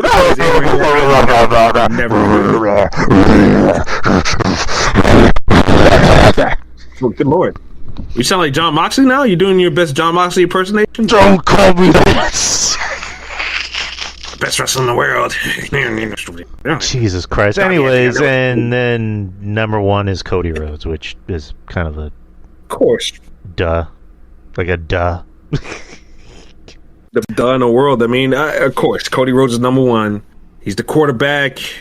Cody doesn't have bad matches. I wish his title reign was a lot more interesting. I think the fact that he has a stranglehold on the belt makes his title reign uninteresting. I just wish there were more meat on the bones for Cody to work with, because I think Cody could be a fun babyface champion, but I just think that Triple H is going with status quo, and it doesn't help him out. But Cody does have great performances, though. His matches are good. I'll tell you, I've seen more great Cody Rhodes matches than I've not seen Cody Rhodes. So, I mean, Cody Rhodes is definitely putting in the work, doing what he do as champion. I just wish that there was a little bit more as far as like storyline. I like the stuff with Kevin Owens. I thought it was good. I thought Owens should have got a run with the championship, even if it was for a fucking month. But once again, we can't have fun shit. And I just wish that there was a little bit more meat on Cody's reign. And I agree with the call the other day where he wanted to drop the belt to Drew McIntyre the other day. I thought that would have been a great idea. Had I would have been in Cody's position, I probably would have asked for that too. Because Drew needs due, and I think Cody needs something interesting. And if he's busy shooting Street Fighter anyways, why does it matter? Give the belt to Drew, let him run with it, and give it back. Done. Like, I don't get it, but whatever. But Cody Rhodes is definitely the guy for the job. People love him. The kids love him. He's going to get booed a little bit, but I think that's just bored men that are tired of Cody. Because, I mean, what man likes a goody two-shoe man all over your television screen all the time? I get it. Cody doesn't do no wrong. He doesn't cheat. He doesn't break the rules. He doesn't bend anything. That's kind of unrealistic. So I kind of get it to a point where people would be a little tired of Cody's goody two-shoe shit. But I just think that Cody, there's some work to be done as far as like keeping his title reign interesting. He's the guy. He's definitely the top babyface, the guy for the job. And I'm happy for him, honestly. I really am. He's, like I said, he's been a fun fighting, working wrestling champion. Just getting to some of the matches sometimes is like pulling teeth. Mm-hmm. But that's it. That's the thing. Yeah, we kind of talked about everything we need to talk about. And we did 2 hours and 37 minutes. So it's safe to say that's the end of the show. You want to talk about Wolverine real quick? Yeah, go ahead. That trailer was sick, bro. It was sick. Fuck yeah. Sick fucking trailer. Violent as shit. Which I think from the leaks that they had from a couple years ago, we kind of knew that a little bit. Sick fucking trailer. Great violence. It looks like Boulevard Trask is going to be the main villain from what it looks like. Some of the robots. The Reavers, it looks like the Reavers, the humanoid looking soldiers that Wolverine was slaughtering the whole entire trailer. Yeah. I mean slaughtering, claw through the face, pull out, like slaughtering motherfucker. But it looks like he's going up against Trask, Omega Red. Mystique was also in the trailer, and then we saw Sentinel at the end of the trailer. So this is gonna be great. Next fall, whenever it comes out, I'm definitely taking that weekend off. I'm definitely ordering the game like I did with Spider-Man 2. I'm gonna have a weekend to myself, and I'm gonna play that motherfucker. Okay. I'm pre-ordering that shit the second it comes out. Oh yeah, definitely. And, So and I if, will be. And if there's a controller, and if there's a special controller like with Spider-Man, I'm getting it. Yeah, I messed up by not getting. I wanted to get a black suited Spider-Man one, but I'll be honest with you, I don't play my PS5 all that much. To be honest with you, I really don't. I mainly got the PS5 to get those games, to play those games. To be honest with you, same. Those exclusive games. I'm always on my Xbox. I just got more on it, and plus, whenever the crew comes over, we usually play either WWE, Mortal Kombat, or Tekken. So I got all those games on. And both of my Xboxes are in the living room, so yeah, I touch that a whole lot more than I do my PS5. But yeah, man, we're gonna be revving that PS5 next fall, man. I can't wait, man. That was awesome, and the Wolverine suit, perfect. Him in normal clothes though, playing on shit, popping. That's totally Wolverine. I spotted Wolverine wearing Tim's too when he was sliding down that cliff, and his feet were swinging. I was like, oh shit. Logan over here wearing the Timbs, boy. That's what's up. But yeah, Mega Red's gonna be a thing. You would have to imagine Sabretooth would be in this game. Mystique was in there. Mystique's model looked good for as much as we've seen it. I wonder what other X-Men we're gonna see. Though it seems like a Logan story, which are always, movie wise they've been hit and miss, But I think they got some magic here, man. With this one, I can't wait to see. And I know from the leaks that they had a couple of years ago, he did fight like Japanese brute. So I would like to say he probably crosses paths with Silver Samurai at some point in this game too. I believe so. Because it's in Japan. Yeah, because Japan, Canada. So yeah, they got a lot of different places here, man. So I'm excited, man. I hope we should get a boss battle with Lady Deathstrike too. I wonder how that's gonna work. They're gonna have it with those long, nasty nails. Oh God, that's awful. Lady Deathstrike is just one of the most like grotesque looking fucking, and it's not even her face; it's the fucking long nails, man. Holy shit. I was disturbed. I forgot which cartoon movie it was, but it was a cartoon movie where Logan was fighting her. I think I'm doing. And she was wearing the regular get up that she wore in the '90s costume with the little samurai looking vest or whatever, the brown and white get up with the headband and everything. But those nails were just out of control. I'm like, holy shit, that is disturbing. I don't know. It's a cartoon, but detail wise, it looks so fucking disturbing, man. But yeah, that should be fun. They're probably gonna have her. So well, Mystique's gonna be in it. I'm looking forward to it. Yeah, she's in it, right? Yeah. So I don't know. I'm hyped for that game. I'm glad, and I love Hugh Jackman, but I'm glad they're not trying to make him a Hugh Jackman clone. Granted, but the guy is Australian, though. Yeah, I was about to say that they did cast an Australian guy, but I'm glad that it's more so. Hey, this is Wolverine from the comics. This isn't Hugh Jackman Wolverine. This is a Wolverine story, and I'm looking forward to it. Even in the fucking game, like in the animated face, I didn't get Hugh Jackman vibes. I was getting Wolverine from the. I got a little bit of the dude from The Boys. Homelander. Oh, you got them kind of vibes from him? From his face? I got that face, and maybe it's just for a second, but I like the fact that he's... Because I was never one of those people that bitch and moans Wolverine's supposed to be 5'3". It's like, whatever, but I do like the fact that he's smaller in this one at least. And I love Wolverine. I love Wolverine. Anyone that knows me knows I love Wolverine. I got a Wolverine tattoo on my forearm right here. I worry that a lot of the booking for Wolverine in the movies, especially the X-Men movies, felt like they were being written by Wolverine fanboys that didn't know anything about the X-Men. So, but nonetheless, I am looking forward to this game. My mouth was open the whole time watching this trailer because I'm like, fuck yeah, fuck him up. Fuck him up. Fuck him up, Logan. Kill him.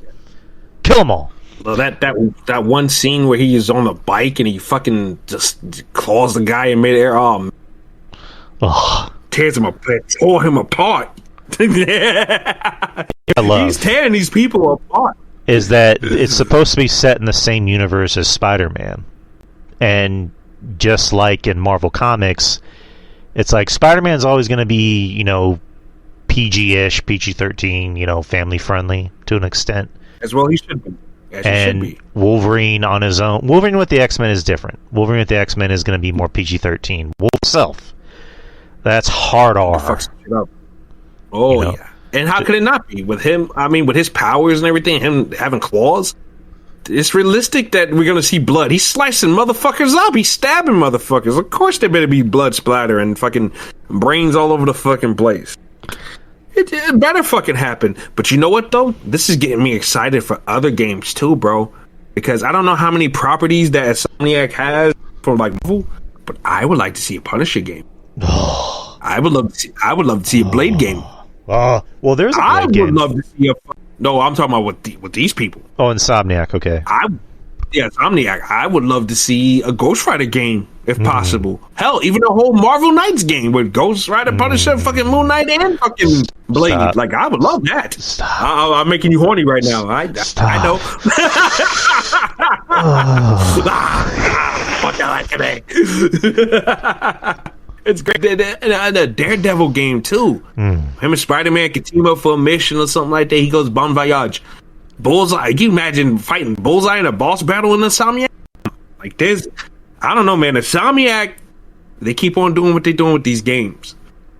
They might have them, man. I'm not glad to give us more mature games with some of these properties. Whereas, you know, these other companies are making these family-friendly games like a Marvel Capcom, Marvel Rivals, and all these other games with Marvel characters. Them giving us a little bit of a mature touch on some of these characters. I'm definitely good for that. And look, the possibilities are limitless. Because my God, when it comes to comic books and characters, there is no limits. You just got to use the right characters. You know what I'm saying? But my God, just that fucking Spider-Man Daredevil thing. Come on, man. Like, come on. Just come on. Give it to me. Please, give me what I want. Give me what I need, baby. Give it. Give me Spider-Man and fucking Daredevil teaming up to put Kingpin's fat ass back in jail. Be great. Come on. What you talking about? That's money. It's money.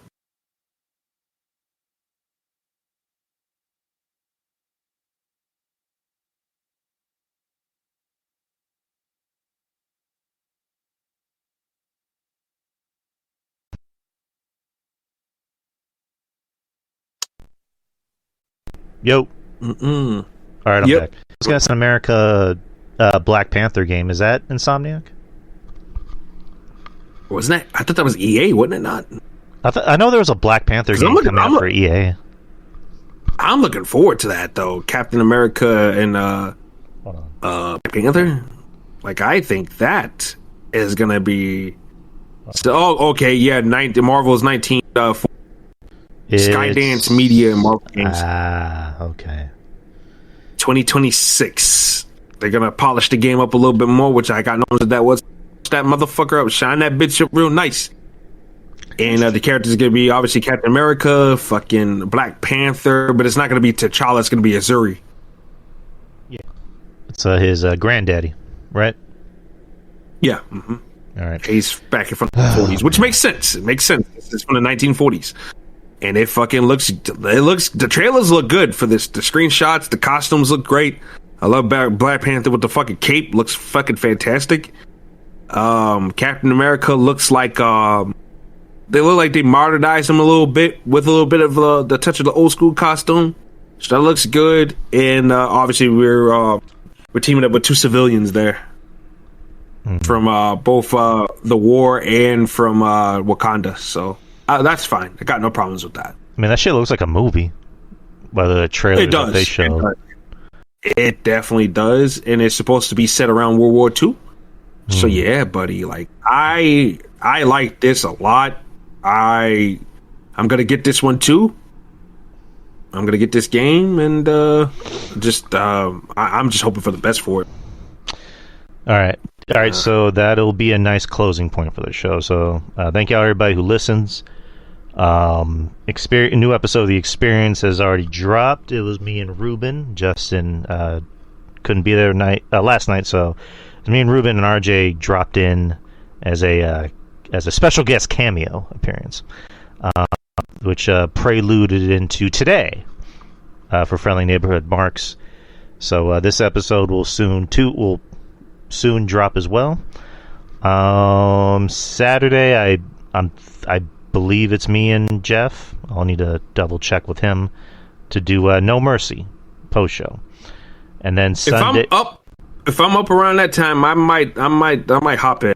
I might tag in if I'm up. All right, awesome. Yeah. We'll see. And then Sunday, I'm hoping me and Ruben can do Culture Attack. We haven't done a Culture Attack in a while, so busy week for me. Oh yeah. Next was it the next? Yeah, busy weekend in general for me. So, anyways, much love to the next DY Experience YouTube channel. It's already starting to build. It's close. It's at 168. So we're trying to build those numbers up. And yeah, that's about it. What about RJ? RJ, go ahead and plug your set. Follow me on Twitter at LowRJ Unlimited, where all things are, unlimited. My words, my actions, everything, no limits. And do you want to support my other endeavors outside of the show and everything like that? Subscribe to my Twitch channel at the RTJXX. I officially became an affiliate the other day, so there you go. Affiliate. Yep, I'm a Twitch affiliate. Nice. I was actually I'll tell you this off here because we need to wrap it up. But yeah, I'll just let you know when we get off here. Anyways, much love, people. Peace. Peace.